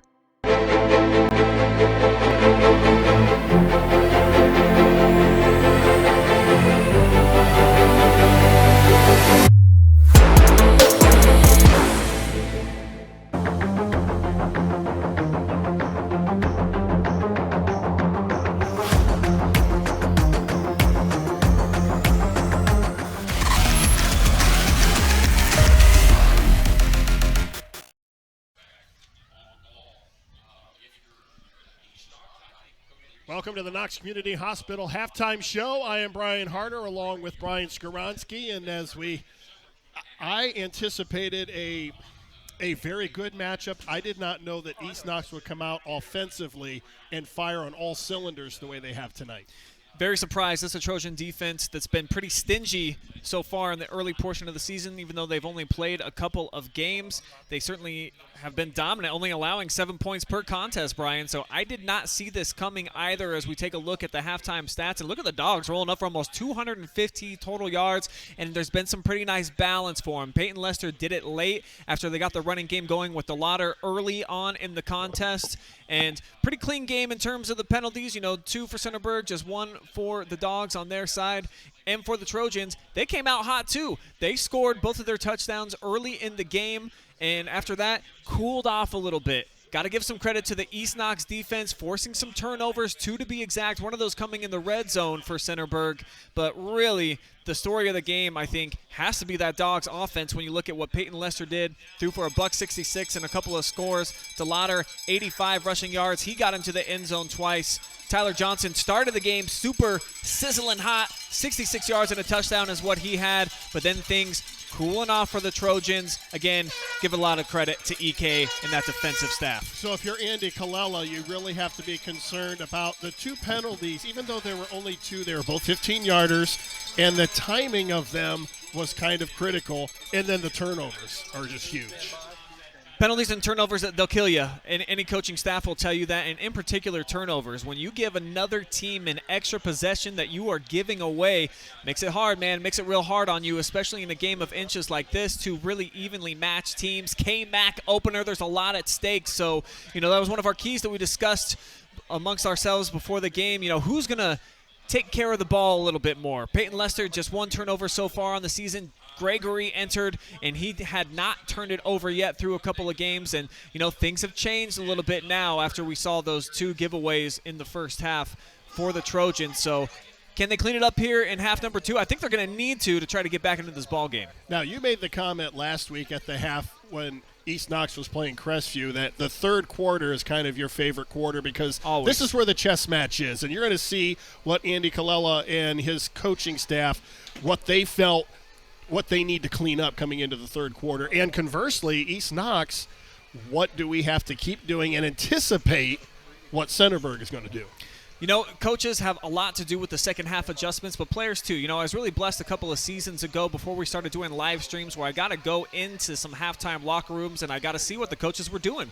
Breaking down some of the film that they have now, they can get it right away. I think that's so clutch having those iPads in there at halftime. And do the coaches listen to the players? Hey, coach, I noticed this and this. And then, kind of marrying the 2 themes together, what the coach saw versus what the player saw. And you got to make the adjustments coming out here in the second half. And then from there, Brian, there's the in-game adjustments too. So the strategy, even though you're saying, hey, we saw this in the first half, it may not be the same look that you're getting in half number 2. So you got to constantly be moving those chess pieces. Do they move the rook or the bishop or whatever? And then how do we go about matching that and making us in a better position? So definitely the third quarter, I think, is my favorite because it's the adjustment quarter and watching the coaches at play. Now, I don't know if you noticed this. Coach Wyrick and I were talking with Chokey Bradley a few weeks ago, and we're in the coach's office, and there's a chalkboard in there, obviously. So we're just talking about football stuff, and then he gets up and walks over to the chalkboard, and it's like this light goes on and the smile comes, and he's just, okay, we're going to do this, and they're going to do this. And coaches, that's what they do. Yeah, the good ones do anyway, Brian. When you have a coach that can manipulate you because he saw a certain look in the first half and they take advantage of it. Sometimes, maybe they'll do a motion on offense where they bring a guy across from the left side to the right side and they'll see that maybe they don't match it with them or that they do send somebody across with them. Then in the second half, they'll wait for the right time, they'll do something like that, and then they'll set you up. And that's what gets coaches really fired up, when they have something in the old memory bank that they think they can put to use, and they wait for the right time. That, too, is a big part of this, the timing of things. So just because you see an adjustment to make in the second half doesn't mean that you just got to blow it all on your first couple of drives. Sometimes it's about waiting for the proper time, the right moment, and exploiting it. And we'll see. Both of these coaching staffs, I think, are great. Obviously, the Trojans undefeated in the regular season last year. The Bulldogs' only loss was in that double OT game that we've alluded to a few times to this very team here in Centerburg. So I think the adjustments we're going to see here in the third quarter, we are in for an exciting second half, and it all starts with the Bulldogs, with the rock. See if they can keep that momentum rolling, baby, because they got it. So if you're East Knox and you're a fan of the purple and gold, you have to be excited because Cole DeLauder was just outstanding in the first half. And you saw glimpses of what Peyton Lester can do with this offense throwing the football. Shane Knepp, too. That kid on the final drive, he had the touchdown, and then he had 3 catches to be approximate, all on that one drive. 15 carries for DeLauder in the game so far up to this point. And they got the engine roaring right now offensively. See if Knepp and company can keep it motoring. And on cue, Knepp with a return up to the 30. So that's where East Knox will start with the football to start things off here in the third quarter. The Bulldogs with a 27-14 lead. They were able to punch it in before halftime to extend their lead, and they would love nothing more than to come out here in the third quarter, even if it's a field goal, to make this a 3-possession ball game. If you can create more separation on the scoreboard with the opening drive, it just puts a little bit more doubt then, too, into Centerburg's eyes, as they've been steamrolling the competition through a couple weeks of the season. They haven't been in this type of situation yet, Brian, where they're trying to play from behind. So, there's a lot, I think, at stake here in this drive, and, a big statement right there with the big fella getting in the backfield again. Well, if you're Centerburg, they're going to come out and they're going to try to go to what worked in the first half, and that was Cole DeLauder, and they stuff him at the line of scrimmage. Great penetration that time, and then sending the heat, too. Nice blitz there by Tanner Hott. Came in smoking, able to help bring down the ball carrier in the backfield. Loss of 1. So second down and 11. DeLauder will stay in the backfield. And Lester will send a receiver to each side. Now it's a reverse. Going to the far side, that's Steinmetz. A lot of excitement up across the 30 for only about a 4-yard gain, but a little misdirection there by the Bulldogs. Little gamesmanship, and that's one of those adjustments. At least give the look. Just because it only goes for a couple yards doesn't mean that it was a bad play call. It makes you think about it in the future if they set that up. 3rd down and 7. And the Trojan defense looking to hold East Knox to a 3-and-out on their first possession here of the 3rd quarter. Lester steps up. Now he tries to run to the edge, and he's going to be brought down at the 35-yard line.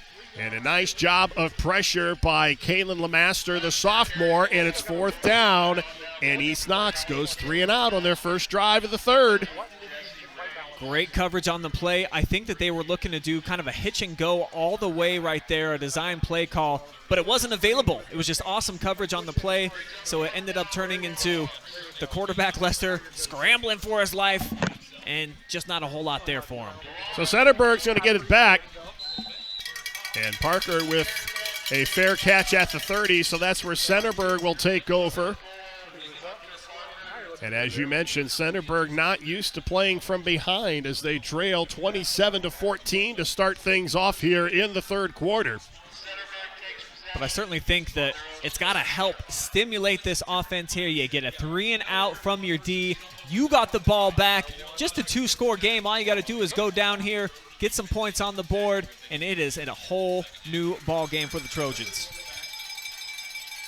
Tyler Johnson, the running back. And Jack Gregory out of the shotgun on 1st down. They'll stay on the ground. That's Johnson. Big hole up across the 40 to the 41. He's wrapped up by Dylan Moreland, but a 1st down on the first carry of the 3rd quarter for the Trojans. His 15th carry of the game, and you gotta love the burst. Once he decides to make his cut, zoom, look at him go. Gets hit there, not until he gets into the secondary though, and they move the chains.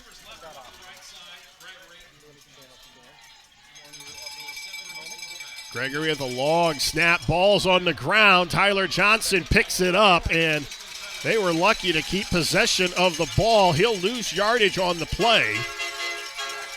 Yeah, that's a big loss here, Brian. It's going to go for -5, and I'm not sure from where that snap went. They maybe tried to direct snap it to Johnson. He was standing pretty close to the quarterback, and if not, boy, that puppy was way off the mark, and at least Johnson able to scoop it up and not turn it into a total disaster, though it is a loss of 5. 2nd down and 15.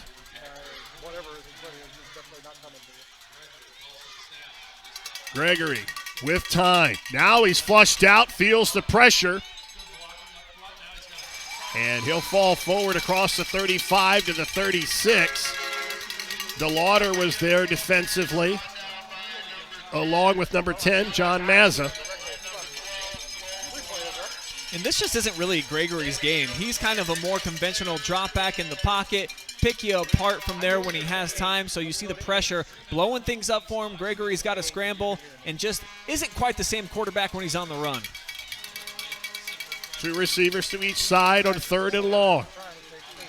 Gregory back to throw, left side, has a receiver. It's picked off by Lester at the 31. Peyton Lester goes up and gets the interception, the 3rd turnover of the ball game. And Gregory slow to get up. He took a shot after he delivered the football. Yeah, he did. Took one right to the chest, Brian. You're going to see it right here on this instant replay brought to you by the Knox Community Health Center. And this is just great coverage. Going back a little, quarterback ripping away from the other quarterback. Because if not, you see that there was the intended target open behind there, but big time play right there to go snatch that thing. It's the 2nd interception thrown by Gregory, and he's got his bell rattled a little bit. Now, this is one thing we really haven't talked about. Andy Colella told me that this team is playing behind a rebuilt offensive line. They've got 2 sophomore tackles, so they're looking to gel as the season goes along. Another offensive line that is gelling at East Knox, and DeLauder with 9 yards on 1st down. as he just pushes the pile forward on the right side all the way up to the 37. And this is East Knox football, my friend, especially here tonight, allowing those big puppies up front to kind of move the line of scrimmage, and they've been able to do that so far tonight, winning at the point of attack more often than not, opening up some big holes for DeLauder. It's DeLauder again up the middle. He's going to be stopped short of the first down. Big stick by Holt. We've seen him come up a couple of times and run stop situations and watch him fly into your screen, evade a couple of linemen. Actually, that's more of an impressive play when you see it the second time. 3rd and short. They were pretty predictable in the first half in these situations. Going to DeLauder. Let's see if they go back to the run here. They have a double tight end set. Lester up under center. They go to DeLauder. He spins. He's got the first down. Hit that B button right at the right time. Bouncing off of a would-be tackler. Could have been stopped short. Instead, it's a gain of 4 and a fresh set coming up for EK. And that is big boy football when you line up yours against theirs and you just push the pile forward and you get the first down. So it's 1st and 10 at the 43-yard line. East Knox trying to add to a 27-14 lead and get a leg up in the KMAC here. Lester feels the pressure, gets the ball off. It's going to be caught at the 25-yard line. It's hauled in. It looked like it may have hit the ground, but Steinmetz comes up with a big play, and it's another first down for the Bulldogs. 32-yard connection right here, and I love that they come out and like that full house set, so you're thinking, hey, they're just going to keep running the football. It's worked for them. You get your speedster flying through, making a diving catch, and I think you're right. If we slow that thing down a little bit, maybe touch the ground, but in real time, that's tough to make that call if you're an official. I'd give him the catch too. Well, our keys to the ball game, explosive plays, we are seeing them tonight. Lester with the play fake.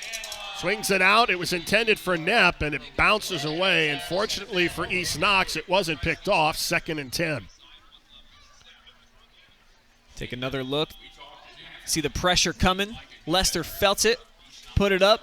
This was that previous play, but hey, it was nice to see. Let's see. He gets, that definitely did hit the ground, Brian. Definitely did, but he just sold it so well. He sold it. And that's what it's all about, at least giving the illusion. They go back to DeLauder. Cuts back to the 20. Still on his feet inside the 15. Down to the 13-yard line. Another first down for the Bulldogs. And they're on the move again here in the third quarter. Chunk yardage right here. All set up by the blocking. Third time tonight we've seen DeLauder explode for more than 10 yards on a carry. Picked up 13 more right there. Tanner hot with the tackle, but another first down. 1st and 10. For East Knox at the Centerburg 14. They go back to DeLauder. And the right side, he just refuses to go down. Finally goes down at the 15-yard line. He was upended by Lane Johnson. Yeah, kind of got slung down like a wrestler here, but you're right. Trying to fight for those extra yards. Just kind of in a mess right there. But no one wrapped him up. Yeah, it looked like 3 Trojans all kind of knocking into each other. And then eventually get slung down after a gain of 4. Now the clock is going to start to become the friend here of East Knox. If they can punch this in and go up 3 scores, we're already at the 6-minute mark of the third quarter. Split backs in the backfield. And they'll hand it to Steinmetz, trying to turn the right corner. Gets into the end zone for a touchdown for the Bulldogs. 11 yards into the zone. And he allowed that thing to develop. He stretched it out as far as he could to the sideline. The blocks were there for him eventually. He made his cut, made his move. Check this out on the Knox Community Health Center replay here. Again, stringing it out, allowing things to develop. Gets through a couple of arm tackles, and then diving into the end zone. Steinmetz with a huge run right there. First touchdown of the season for the junior. Extra point is up, and it is good. 5:53 to go in the third quarter. It is all purple and gold, 34-14. And Centerburg is now reeling against the ropes. Tough position to be in on the road, particularly in an environment like this with all these air horns and these cowbells dinging, and with your quarterback, his head ringing a little bit. You know, he took a big pop on that last interception that he just threw, and we've seen him probably 2 or 3 times tonight take some big shots. I'm talking about Jack Gregory. So you're going to need your quarterback to come out here if you're going to get back into the ball game, sling it, will and deal. But it's going to be tough against this East Knox team now with that defensive front. They're going to be able to pin their ears back a little bit more, Brian, anticipating the throws. So, again, tough situation, trailing by 20 now for the Trojans. Oh, and by the way, you can give the ball to a guy who has just been so effective all night long in Cole DeLauder and just watch the yards roll up. You don't have to throw the football now if you're East Knox. And Steinmetz, a couple of carries on that last drive, racked up 15 yards for him, so getting a little bit deeper into that playbook. And how about the adjustments that we talked about, Brian? A few new wrinkles that we didn't see in the first half suddenly emerging here in the third quarter. That's just called A-plus coaching from Coach Reese and company. Well, yeah, all the defense is looking for number 12, so you can spring other guys, and Steinmetz with a nice run around the edge. And that gives a nice cushion for the Bulldogs. The return up across the 30 to the 31. So let's see what Centerburg has left, as I mentioned, as they change possessions. Centerburg playing behind 2 sophomore tackles, so how much is that going to be a factor as they head down the stretch here in the third and into the fourth quarter? That offensive line is going to be tested here against a defense now for East Knox that, as you mentioned, they can start teeing off now. And what really kind of puts you at a disadvantage if you're the Trojans, I think your best athlete is your running back. He's got 7 touchdowns on the season, Johnson does. Do you have to go away from him a little bit, just given that there's only 17 minutes and change available left in the game? Gregory almost lost the snap. They stay with Johnson. He gets across the 35. DeLauder in on the play. That could have been another turnover, but instead it's almost 5 yards. We'll call it 2nd down and 6, and quickly back to the line of scrimmage is Centerburg. Yeah, I think they need to go back to the no huddle that was working for them very specifically in that first half when they came out of the gates, had those back-to-back touchdown drives. So I think probably this is what Gregory and this offense prefers, coming out here, getting back up to the line of scrimmage quick. Gregory looking. Fires, and it's caught. This is a first down. Up across the 45 to the 47. Jared Rings makes the reception. That's his 3rd catch of the night. Got 30 yards so far. And I like Gregory keeping his eyes downfield. He kind of locked on to his guy out there in the flats who was wide open. They were given a ton of space, but probably makes the smart move to go to the sure-handed Jared Rings. Picks up 11 on the gain. 2 receivers to each side. Centerburg trying to answer the touchdown by East Knox. Back to the ground. DeLauder wraps up the ankles of Tyler Johnson, a gain of 1. I'll tell you what, we talk a lot about the offense of Cole DeLauder, but defensively, this kid brings it from the linebacker spot. Yeah, that's exactly what I was just going to say. When you get them second-level guys coming up and filling the holes, exactly how he just did right there, the running game definitely depletes when the linebackers at the next level there coming in, filling those gaps. And he's a sophomore. Needs a lot of reps for a sophomore. Gregory swings it out. That's Johnson trying to get him the ball in space. And gets up close to midfield. Going to be stopped just shy of the midfield stripe by the freshman Blake Elliott. Not a ton there. 2nd catch now for Johnson. And we saw earlier in the season where they slung it out to him there, and then he threw it for a 60-yard touchdown. Maybe trying to set something up for the future here, Brian. Trips to the left. They stack the receivers out of your picture there at the top of the screen.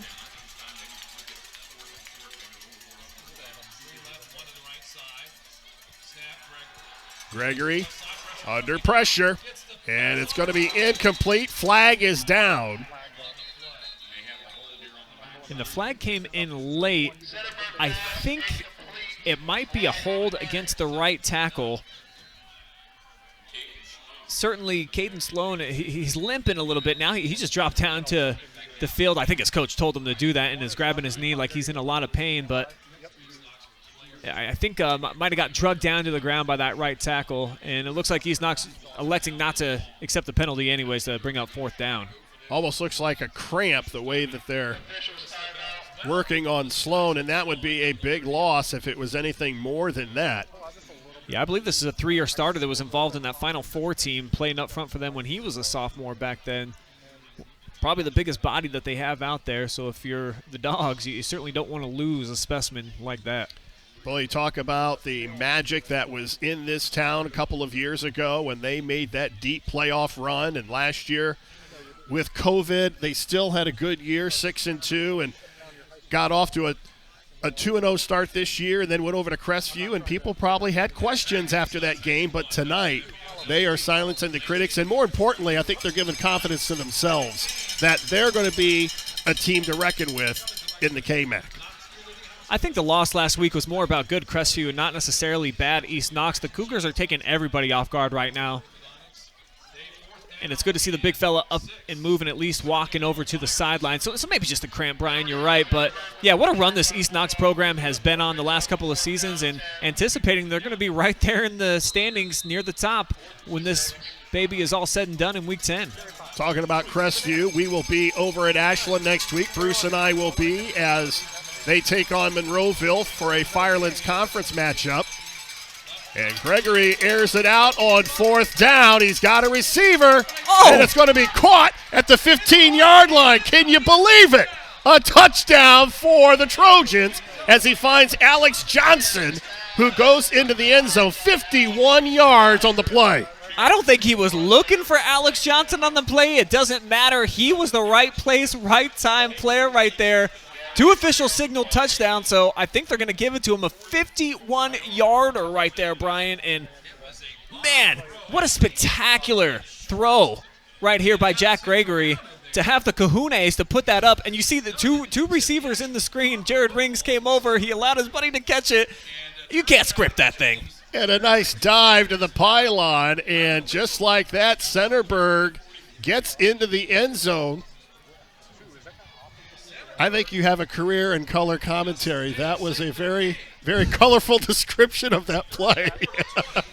Man, it's exhausting watching football like this. It's a good thing I brought my Bang energy drink with me, Brian, because I think that this game's going to get more exciting as the night continues to roll along.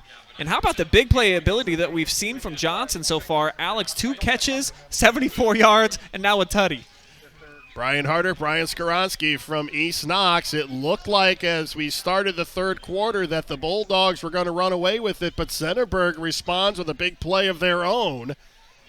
It's now a 2-touchdown game. We're going to go for the extra point here, but there's a timeout as there's an injured player on the far side of the field for East Knox. They have him down just outside the goal line on the far side of the field, and I can't see the number from here. It looks like it's number 24, Carson Steinmetz. That would be a big loss for East Knox if he's unable to go. Yeah, you're right, but maybe just some cramping going on right now. Even though it's kind of a cooler night, fall starting to settle in here to North Central Ohio. That is a good sign.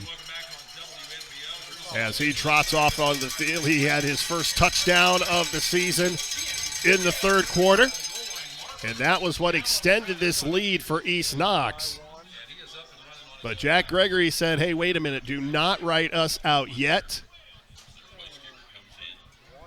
I was talking with Andy Colella, and I asked him about the game last year, the double overtime game, and he said they really don't think about that a lot. He says what resonated with them in the offseason was the playoff loss to Loudonville. Yeah, that was a tough one, and that was another heck of a game. I think the final score of that one was 42-41. The Birds went on to win even another week after that when they had just 1 win in the regular season. So that was just one of those crazy runs that you saw from the Birds. Like, this is a crazy play right here. We're watching it one more time. That's incredible football right there, man. It's a game of inches. You hear it all the time. but really on full display right there on that 51-yard bomb that takes Johnson into the end zone. But you're right, Brian. I'm sure that after going 6-0 in the regular season and then you're going up against a 1-5 team that you're thinking, we got this, baby. We're playing at home. We're going to keep this rolling into the next round. So to lose against the Birds, I bet that did sit with them a little bit longer than the wins. And they say that all the time in sports and in gambling or whatever. It's not necessarily the good times that you're going to remember. It's those hard feelings. Well, it's funny that you say that because I do basketball with Greg Collins, and obviously he's won 2 state championships at Lexington. Went to Mansfield Senior, had an outstanding career there. And I keep asking him, half joking, half serious, would you ever get back into coaching? And he says no. He said the hardest part for him was the losing. Absolutely. And you look at all the winning that he did, couldn't offset the pain of, your tournament almost every season. Unless you win a state title, you're going to end with a loss. That's the beauty of sports, Brian, and what makes it so much more special when you can make deep runs, championship seasons like Coach Collins had, and like the Bulldogs almost had a couple of seasons ago, getting all the way to the Final Four, because those are memories that you're going to take with you forever. But man, you just never really get over those losses. And when people want to talk to me about, hey, well, what kind of high school player were you, and this and that, and talk the games that stick out to me, my playoff loss my senior year of football, my playoff loss my senior year of basketball, those are the ones that sting with you, man. Your last game, you just almost really never get over them. Shane Knepp with an 18-yard kickoff return, and he is slow to get up. At kickoff, it was 73 degrees, so it was by no means a hot evening. In fact, This is probably the most comfortable evening we've had all season long. I will second that, Brian. It definitely feels like football weather out here with starting a week earlier. I mean, that's a week of football in the summertime that these guys were playing on August 19th and 20th. So definitely it does feel like fall season is upon us.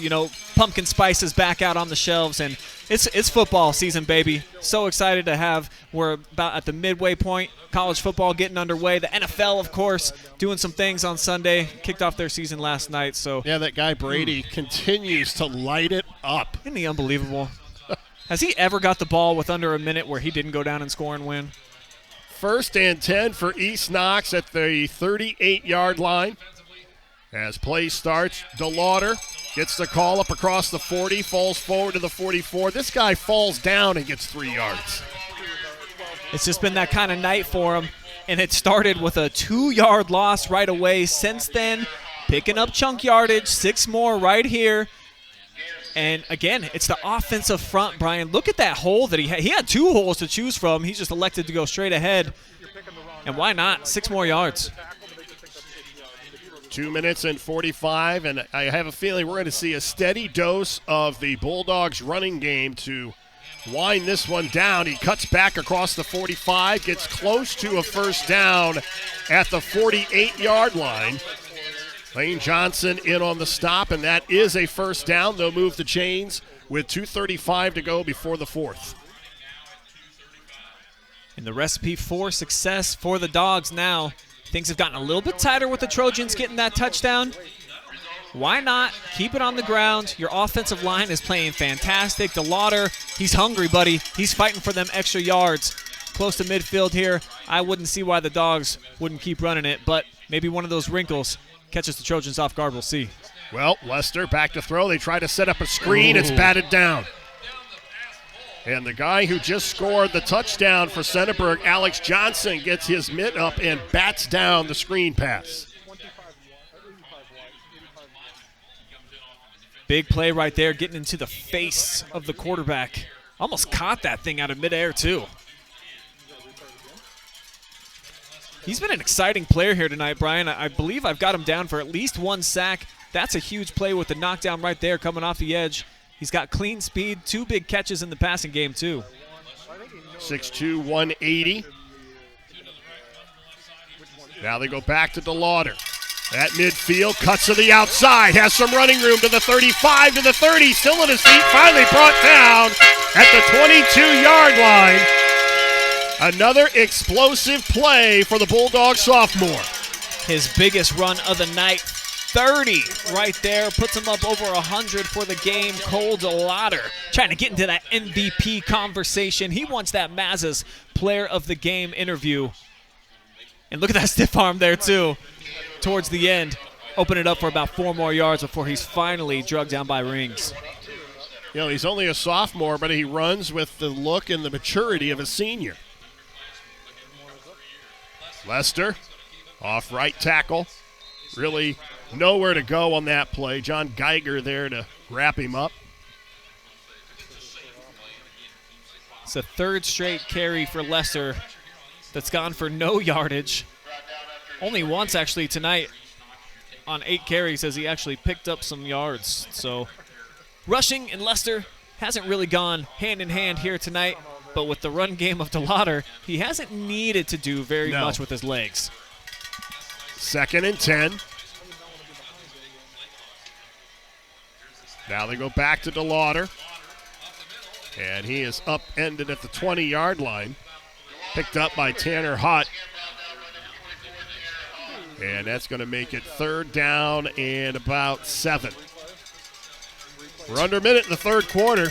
East Knox with a 34-21 lead over Centerburg. And Centerburg with a big defensive possession here. They have got to stop the Bulldogs as we near the 4th quarter.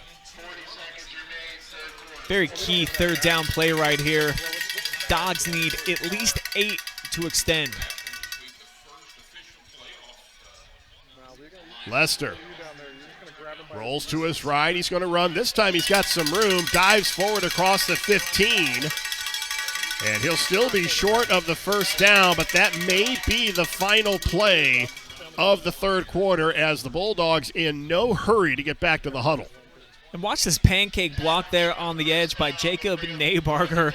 Open that thing up for the quarterback to scramble, and it's going to make it 4th down and short when we come back on the other side of the break. Hold on, folks. The 4th quarter is right around the corner. 34-21 East Knox. You're watching high school football live and free exclusively on the OH Report.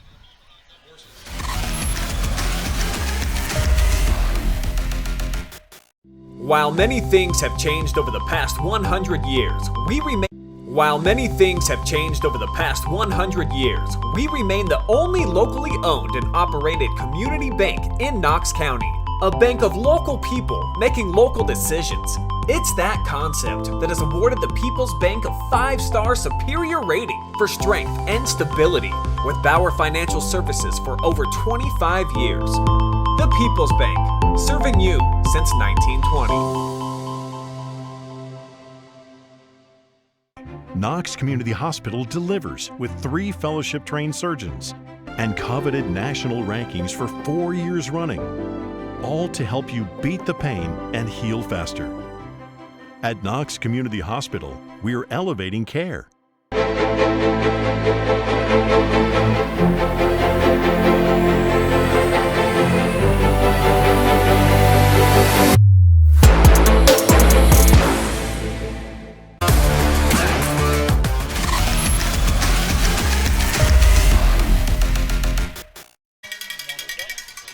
East Knox with a 13-point lead as we head to the 4th quarter. And this is a huge defensive play for Centerburg. 4th down and 2. The offense on the field for the Bulldogs. Lester with time, swings it out. It's caught by DeLauder. 1st down inside the 10 to the 5, touchdown East Knox. Shook off the defender, left him in a pile of dust as he breaks into the zone. The sophomore, 3rd time tasting pay dirt tonight. None of them tasted more sweet than that one. Not only did they get the 1st down, he goes into pay dirt and gets 6 more. And they can now go up 20 with 11:52 to go. And I mentioned he's trying to get that MVP interview tonight, Brian. I think kind of solidified it right there. 3rd time he's been into the end zone, over 100 rushing yards. He got that first reception of the night and made it a pretty special one, I'd say. Extra point is up and good. So if you're Centerburg, you're in a hole now. Plenty of time, but you have got to get points, and you've got to get them in bunches. And as you talked about how important the 3rd quarter is, I think the 4th quarter is just as valuable, because now you're going to find out the teams that have their backs against the wall, how they respond, and the teams that have the lead, can you put the game away? Yeah, we call it money time here on the OH Report, Brian. So it is the most important time of the game. There's no question about that. The third quarter is just my favorite, just to kind of see, kind of the coaching decisions and what they're going to do early and, what they set up, what we saw earlier in the game and how it translates to what they do in the third. But definitely the fourth quarter, that's where the money is made. And right now, that sophomore, baby, he's stacking some chips, looking pretty good. So East Knox will give the ball back to the Trojans. And we talked as one of the keys to the game, explosive plays, and Centerburg needs, I'd say, at least 2 of them if they're going to come back here in the fourth quarter. No question. A nice return here would set the tone at least a little bit, give you some good juju before the offense comes out onto the field. Haven't seen a huge special teams play yet. LeMaster up across the 25 to the 40.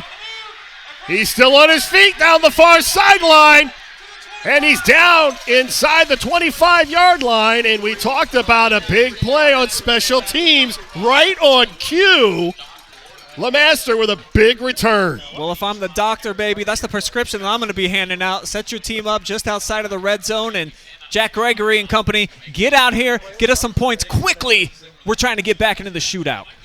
Kalen LeMaster, the sophomore, set Centerburg up deep in East Knox territory, 1st and 10 at the 20.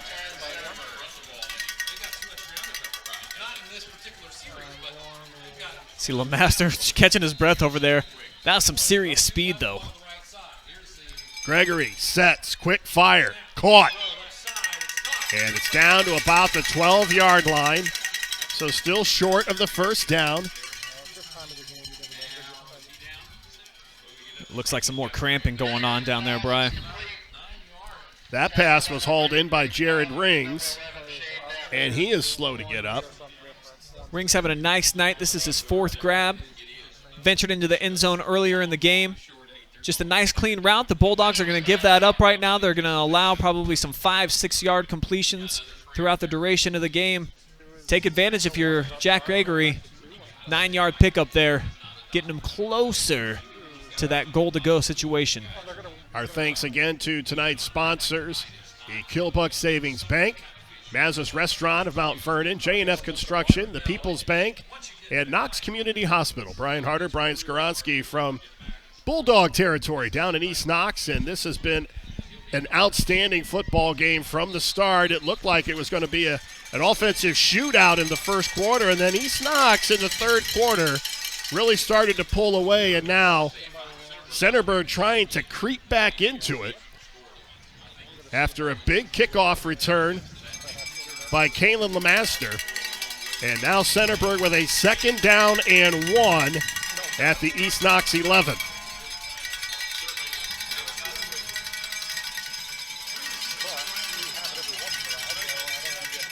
That's Johnson, and he's going to be stopped. He may have been stopped behind the line of scrimmage. Dominic Kimball came over to make the play. It's 3rd down and 2. Nice read, good speed by the linebacker. Elliott there, too, to slow things down. So Johnson never really had a hole to run through. He was looking, and it just never happened. So 3rd down and short.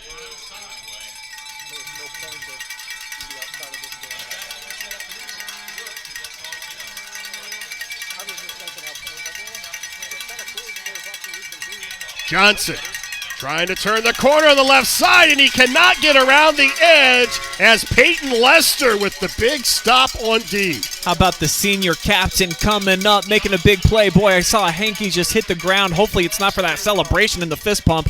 That would be ridiculous, because watch this. Coming up from that safety position, making a stop against a kid that we've seen the last couple of weeks have some huge explosive runs.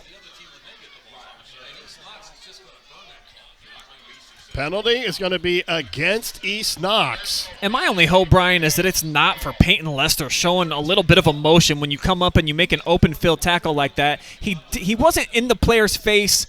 He just gave a little fist pump. If you can't do that in 2021, well, what are we doing? What's the point of sports if you can't have fun? Well, looks like they're going to march this Well, is it a 5-yarder? Whatever it is, it's going to be an automatic first down for the Trojans. So no more 4th down and 2 coming up for them, catching a bit of a break.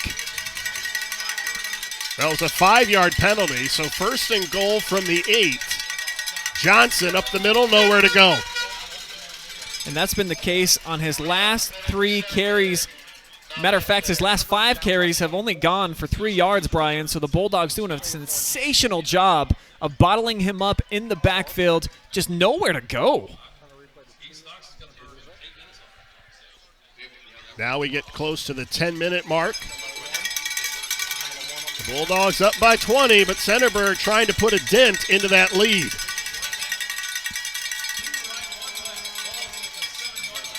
Gregory straight back to throw. All kinds of time. Fires. It's tipped and incomplete. It was almost picked off. LeMaster has to bring that one in. That's on the money. I know it's a tough catch, moving at full speed in the back of the end zone, but Gregory puts it right where he needs to, in between the gap of the coverage, and with the tip up, kind of lucky, too, that Steinmetz or somebody didn't pull that thing in. The only good thing about that play for Centerburg is it stops the clock. 3rd down and goal from the 8.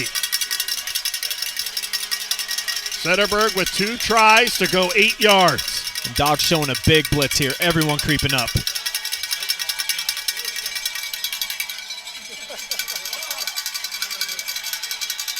They're not going to get it off, Brian. This can be a delay of game.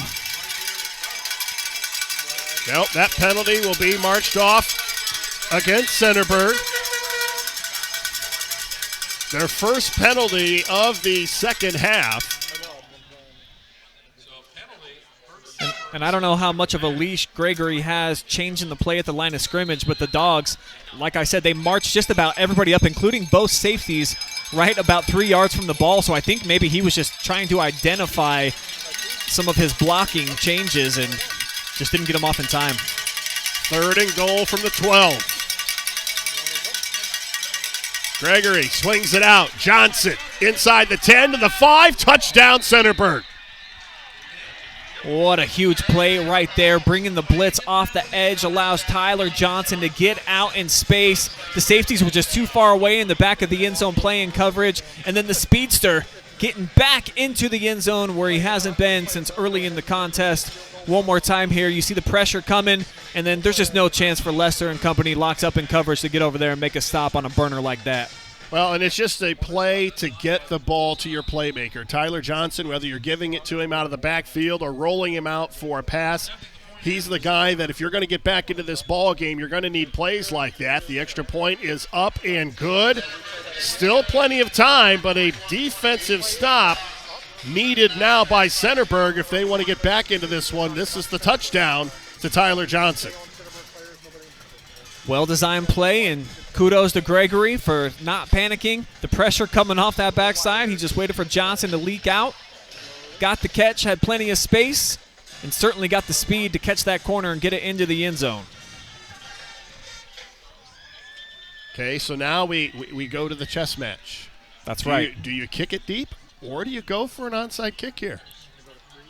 9:35 to go. The defense has not been producing very many stops, obviously, with that 41 burger up on the board for East Knox. So if you got a special play here in the kicking game, Brian, this might be a fun opportunity to go ahead and lay it out there because, as mentioned, you haven't been slowing them down anyways. So even if you don't convert it, it's just a little bit shorter field for the Bulldogs offense. The Bulldogs play it straight on the return. Let's see what East Knox tries, or Centerburg tries to do, and I kind of get the feeling they're going to try and get it.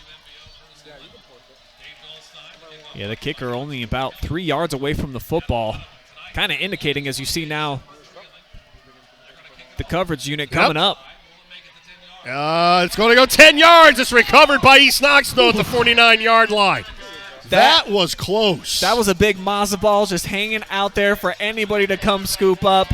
East Knox fortunate. Look at all them Trojans that were coming into the picture. Watch this. They had a golden opportunity to recover this. It snuck 10 yards. Oh. And it just bounces into the hands of a Bulldog. Kalen LeMaster and Tyler Johnson or Lane Johnson rather, both of them, if they were going at full speed there, they had the direct route right to the football. Instead, it's East Knox with the recovery right about at midfield, dodging a big-time bullet there. So Lester out of the gun. Surprise, hands to DeLauder. It's about 4 across the 50, down to the 47. Wrapped up by Kalen LeMaster. Now the clock will become a huge factor for Centerburg. As we approach 9 minutes, East Knox with a 41-28 lead. And just great complimentary offense tonight for the Bulldogs. They've ran it a bunch, 26 carries now for DeLauder, but Lester, 17 attempts, and he's been pretty darn good. He's got a couple of touchdown throws, marrying this thing all together pretty well. Steinmetz, around the near side, has a hole, tripped up at the 40 down to the 35-yard line, finally brought down by Carson Steinmetz. And that's part of the chess match that we talked about. Steinmetz, 0 carries in the first half, 3 now here in the second half for almost 30 yards. And what this does, Brian, is it allows a lead block to set up here with DeLauder, who's a pretty good-sized kid. There he is, kind of setting the edge, making it about 10-yard more gain for Steinmetz, who's having a phenomenal second half. Tanner Hott with the tackle on the play. Fresh set of downs for East Knox. Look at that face full of turf he got.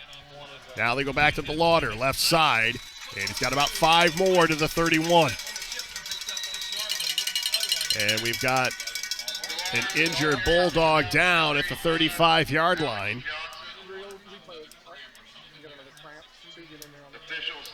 Looks like this might be another cramp.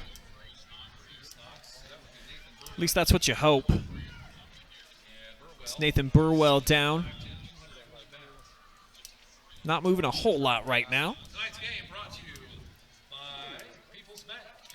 Well, Centerburg came in after a night off. They were supposed to play Worthington Christian last week, and that game was canceled due to COVID. So they, in essence, came into this action with a bye week, and Andy Kalila was, even though they couldn't play, he said it was a nice break for his players, and they looked forward to this matchup with East Knox, and they came in here to a, well, you used the word hostile environment. I think more rowdy, not necessarily a hostile place coming over here to East Knox, where I've seen some hostile football environments. There are some stadiums that I would call that. I just feel like this place, it gets a little bit more lit than your standard small school community stadium. And on both sides, too, you know, I complimented a lot the Centerburg student section that they got hanging out over by the fence here tonight. But, you know, the home fans, they definitely win in the cheering battle so far in this one, Brian. The people wearing the purple shirts, they have been bringing it loud and proud throughout the entire evening. Bulldogs opened the 2021 season with wins over Northridge and Utica before they suffered a tough loss last week at Crestview.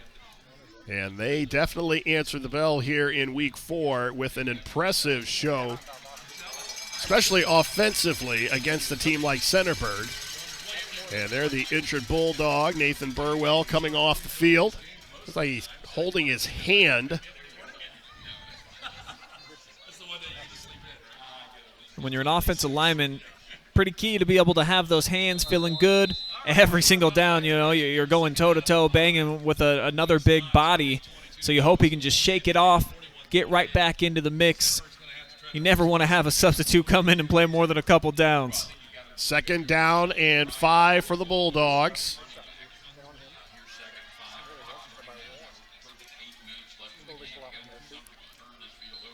And a whistle and a false start. This is going to go against the Bulldogs. It's been a fairly clean game tonight, really, by both teams. Centerburg had a couple personal fouls in the first half, but they've cleaned that up.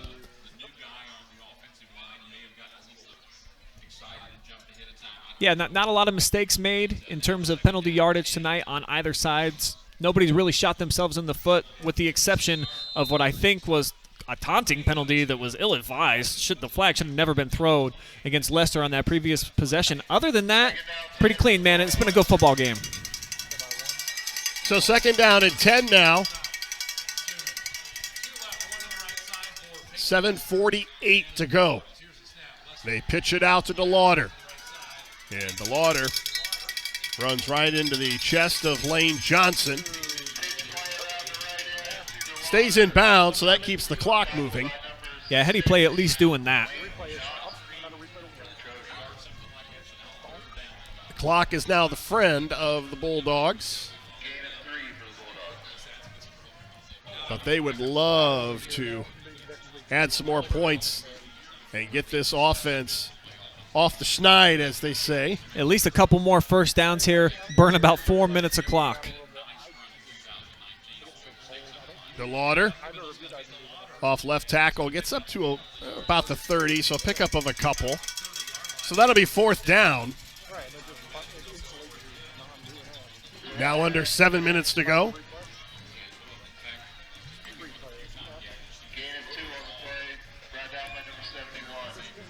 Really riding the sophomore Cole DeLauder now.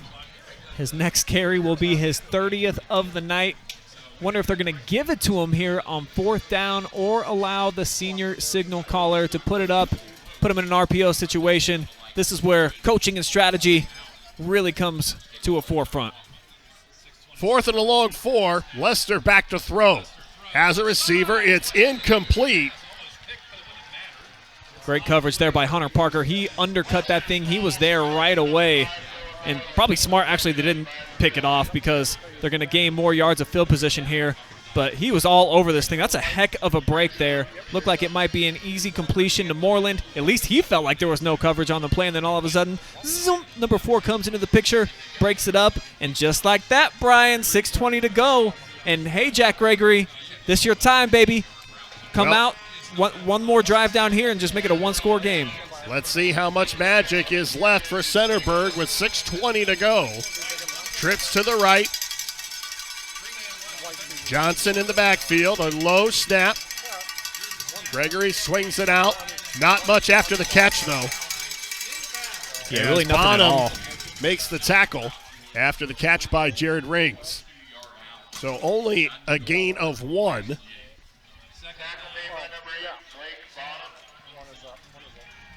Fifth catch on the night for Rings. Just a yard there, though, so second and long now for the Berg. 2 receivers on each side. Another low snap, and Gregory picks it up and throws it out of bounds. That's probably about 5 tough snaps for Gregory. He's handled most of them here tonight, but it's been an issue at times, Brian, and it cost him this play. Gregory didn't have the time, didn't feel comfortable looking downfield and seeing if anybody was open. Just had to chuck it out of bounds, and now quickly it's the 3rd down, and the Trojans up against it here. 3rd down and 10. The offense really hasn't been able to go anywhere. Another bad snap, but Gregory able to haul it in. Now he feels the pressure. And he gets across the 35. Makes some positive yardage there, but it's going to be 4th and about 5.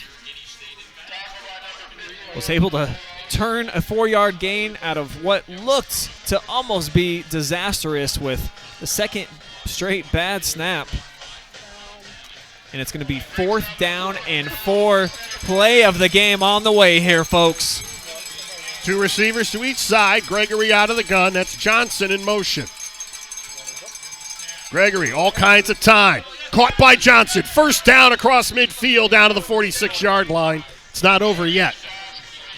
That's a tough catch coming through the teeth of the zone defense right there. Gregory with the moxie to put it on him, and they almost pick up 20 yards on the play. And look again, another low snap, Brian. But Jack stepping up right into that little gap in the zone defense, and Johnson out of the backfield makes a big catch.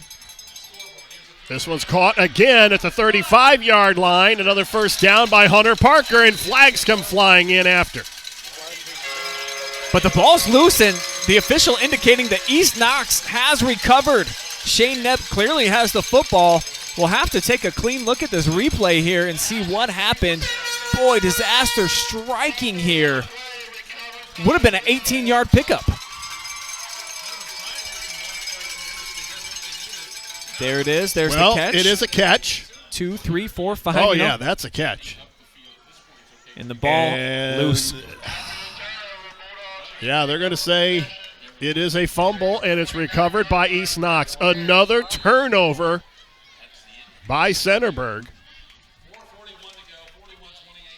Most costly one of the game. DeLauder sheds a tackle, and he cannot turn the corner, but he refuses to go down. This is a sophomore. The aggression. My goodness, that looked like a preschooler when mom says it's bedtime and you're like, no, and you just keep fighting it and fighting it and fighting it until finally, okay, mom, okay, you win. Gain of 3 when he should have been stopped at the line of scrimmage. What a play by DeLauder. And keeps it in bounds, too. He easily, with all that contact, could have allowed himself to be pushed out of the boundary line, so the clock continues to milk. You pick up a few yards. Good stuff right there from the Soph. 2nd down and 7. Why not? DeLauder, right side to the 35. And the timeout's going to be taken by Centerburg. They will have 2 left, 3:39 to go. East Knox with a 41-28 lead. Next week, the Bulldogs host Cardington before playing road games with Mount Gilead and Northmore. And then East Knox ends the regular season with home games against Fredericktown and Highland, followed by a road trip to Danville. That Devil Dog game, one of the better rivalries in the entire state of Ohio for small school football. All right, you want to talk about hostile environments. When Danville comes here or when they go over to Danville, that you could call a hostile environment. I genuinely feel like those communities, they look at one another and they just shiver right in their shoes, Brian. No love lost there. So there'll be probably 3 or more, 4 of these air horns at that game. Oh, at least. Last year, granted, it was limited capacity, less than 20%, but we had to call the game from the visitors' bleachers with Danville fans all around us, and any time that we would say something positive for East Knox, we would just get the stares. I'm surprised that we escaped alive that night. That was a heck of a football game. I think it ended 7-6. It was just a slugfest, man. 3rd down and 4 for the Bulldogs. And they can pretty much seal it here with a 1st down. Lester rolls, swings it out. It's caught. 1st down across the 45. It's hauled in by, guess who? Cole DeLauder. MVP. That's what this kid has been here tonight. Picks up 13 more yards in the passing game.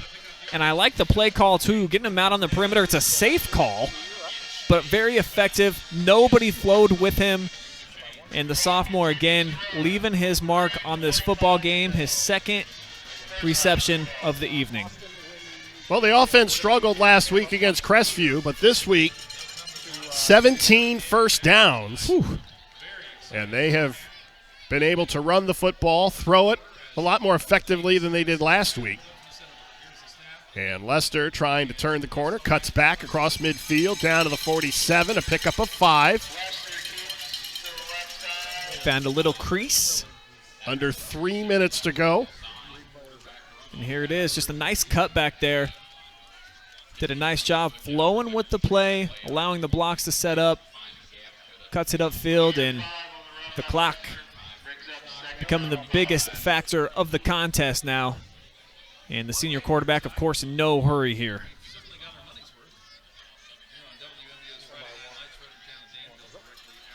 Second down and a long 4.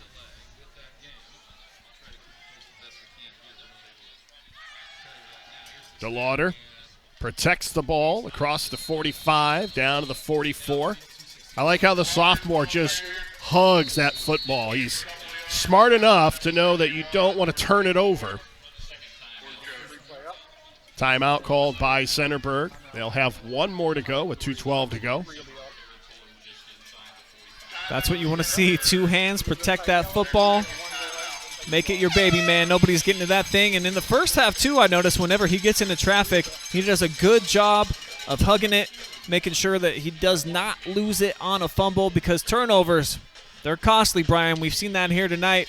That's really what has put the Trojans behind here by 13 points, is just one too many giveaways in key situations. We were talking before the game, and people that have seen East Knox over the last couple of years remember Weston Mellick and the impact he had on both sides of the ball. He was a big tight end and was able to get big receptions for them, and just a hitter at linebacker. And we were talking about replacing guys like that. Well, Cole DeLauder, as a sophomore, is starting to show signs of what he can become in the future. And if I'm on both sides of the ball, and if I'm an East Knox Bulldog, I'm excited about this kid. Well, the culture, I mean, it's been cultivated out here. Cody Reese, now I think he's been on the job for 5-6 years, so they have a particular brand of football they like to play here. And DeLauder, just one of the next guys with his number being called, making a difference. Lester, we've seen the last couple of seasons be fantastic. Another big run right there. First down, keeps the clock moving. Should just about salt this thing. Peyton Lester, a 2-year starter at quarterback, a 3-year starter in the defensive backfield. You saw the interception he had earlier, and he would love to go out with a strong finish to the 2021 season. They're going to start the KMAC schedule with a big win over Centerburg. No bigger win on the schedule than this one right here, because this is the defending, undefeated KMAC champions that took you down in double OT last year, upsetting your perfect regular season as well. So, you know, this is a statement victory for the Bulldogs, and I'm happy for them, given what transpired last week on the road at Ashland, where they just didn't look like an East Knox football team. Gave up 41 points in that game, flipping the script here tonight at home. Shane Knepp gets the carry and gets about 7 yards to the 30-yard line. 2nd down and 3. Clock continues to move as we approach 1 minute. And it looks like as we get down to 5 seconds on the play clock.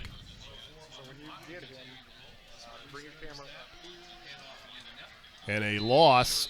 Actually, a gain of about a yard. They give it to Knepp. And the final timeout is going to be called by Centerburg with 56 seconds to go. So what's next for Centerburg? Well, they return home to host Highland before going back out on the road to take on Cardington. And then the Trojans host Mount Gilead and Danville before ending the regular season at Northmore and Fredericktown. So still plenty of time, but as you start to jockey for position in the conference races, this is a game for confidence for a team like East Knox. 1, coming off of the loss last week, as we've talked about, and then 2, coming off of that loss last year, the double overtime loss over at Centerburg.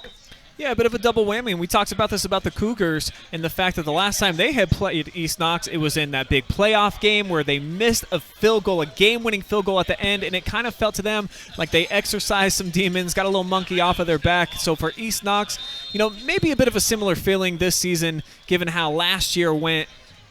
This is a big win for them. They've been impressive on both sides of the football.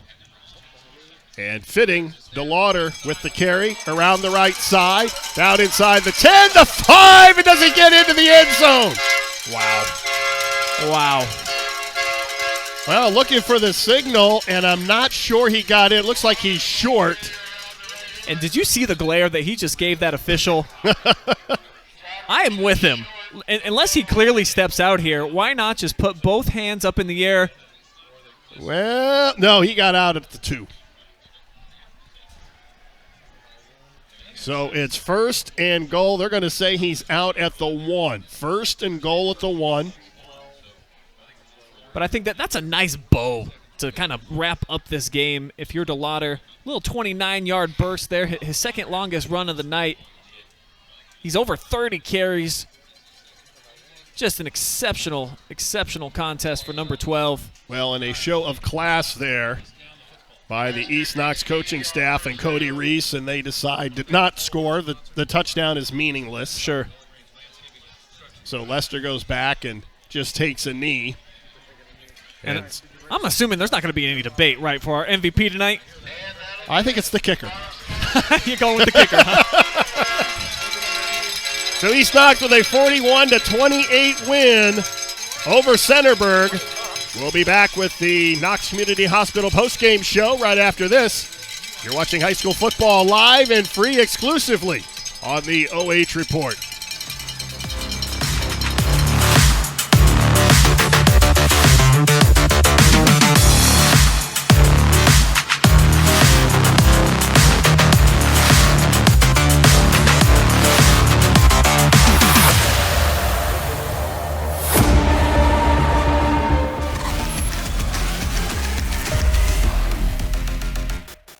While many things have changed over the past 100 years, we remain the only locally owned and operated community bank in Knox County.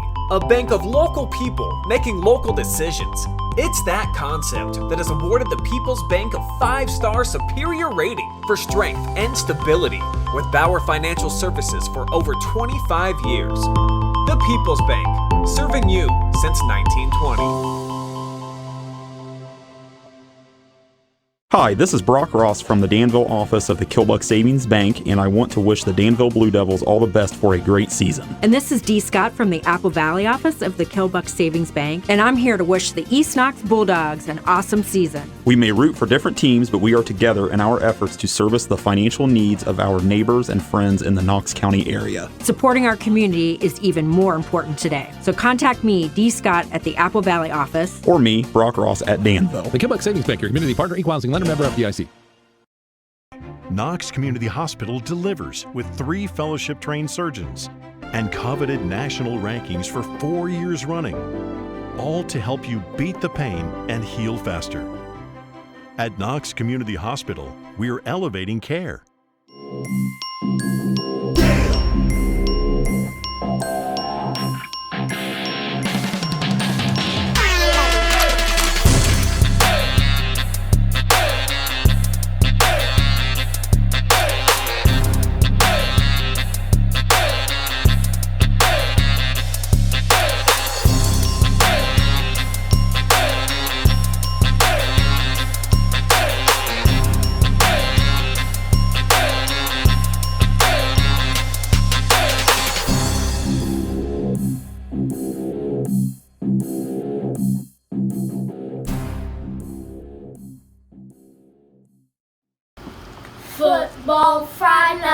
Football Friday night, woo woo!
Time for our Knox Community Hospital post-game show, and we're joined by the Mazza's Restaurant Player of the Game, sophomore Cole DeLauder, 204 yards rushing, 27 yards receiving, 3 touchdowns on the night. They kept you a little busy, didn't they? Yes, they did. Yeah, I think the term bell cow comes to mind tonight. When you have over 30 carries, tell me about how does the body feel when you're utilized that much in the offense? Well, I was feeling great. The O-line, they're doing amazing, opening holes for me. So all I had to do was just run. They were there for me. We definitely gave a lot of compliments to your offensive line tonight. You were able to pick the correct holes, it felt like, on a consistent basis, though. Very few times did you have negative yardage. How important do you think that is, just to make sure you're not going backwards, picking up those chunks when your offensive line is playing as well as they were tonight? I feel like it's pretty important because if you start falling back, you're going to start losing yards real quick. So you just got to push forward and get a push going. You got a senior signal caller in the quarterback. You got a lot of seniors on the outside too, but they're relying on a sophomore tonight in a big game against the defending KMAC champs. What does that mean to you, the fact that the coaching staff and your teammates have that much faith in you that they can give you the rock 30-plus times, throw it to you, and that you'll get it done? It feels amazing that they have that much trust in me and let me come out there and do it. Did you guys feel like you really wanted to get some revenge this week against the Trojans, given what happened last year in the double overtime game? Or are you just taking it 1 week at a time, not really thinking about that too much? Well, we definitely had a chip on our back from last year. It was a real close game, and it was for the KMAC, so we had a chip on our back this game. Definitely wanted to beat them. What was practice like this week? Your only loss of the season coming last week where you allowed 41 points to a pretty solid Crestview team, but you guys just didn't look like you were really clicking. What was some of the conversation and the practices like heading into this big contest? Well, Crestview, they were an elite team, and we knew we had to play at that level this week to be able to win. So we got prepared and executed real well. Making sure that you don't have 2 losses in a row, having the big bounce back. How exciting is this for you now heading into week 5 and you guys are 3-1 on the season? It feels great. We got some good momentum going into next week, and I think start off with a good Monday practice. Congratulations to Cole DeLauder, the sophomore, our Mazza's Restaurant Player of the Game. We're going to take a timeout. We'll come back with the final stats and more of the Knox Community Hospital postgame show right after this.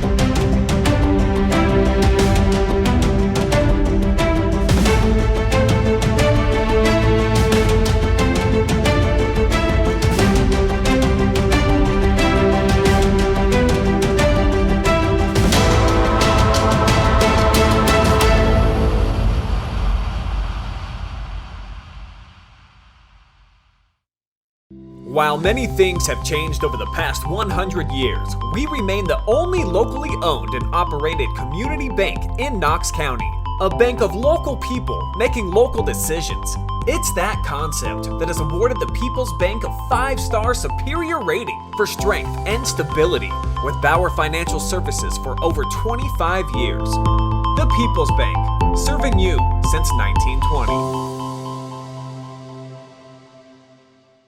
Hi, this is Brock Ross from the Danville office of the Killbuck Savings Bank, and I want to wish the Danville Blue Devils all the best for a great season. And this is Dee Scott from the Apple Valley office of the Killbuck Savings Bank, and I'm here to wish the East Knox Bulldogs an awesome season. We may root for different teams, but we are together in our efforts to service the financial needs of our neighbors and friends in the Knox County area. Supporting our community is even more important today. So contact me, Dee Scott, at the Apple Valley office. Or me, Brock Ross, at Danville. The Killbuck Savings Bank, your community partner, equal housing lender, member FDIC.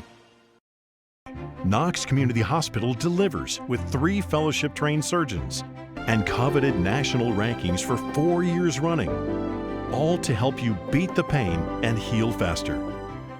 At Knox Community Hospital, we're elevating care.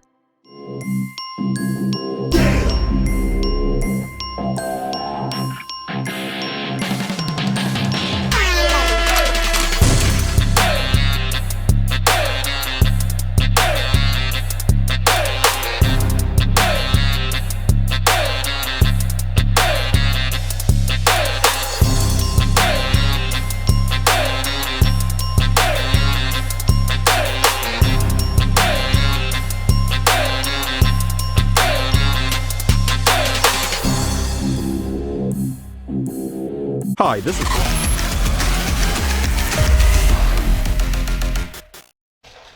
Welcome back to the Knox Community Hospital postgame show. Brian Harder, Brian Skoronsky, and a big win for East Knox. And you saw the interview with Cole DeLauder, and I got a feeling we're going to be seeing a lot of him in the future. He's a good-sized kid. He's got a head on his shoulders, too. Super humble guy, and didn't seem like he was too sore or beat up after trucking it for 30-plus carries and a couple of catches, getting into the end zone 3 times. So I think you're absolutely right. We're just seeing the beginning of a long, legendary list of accomplishments for this sophomore. Okay, you had the opportunity to see this team against Crestview, and then you saw them bounce back tonight. What were your impressions as we take a look at the final numbers?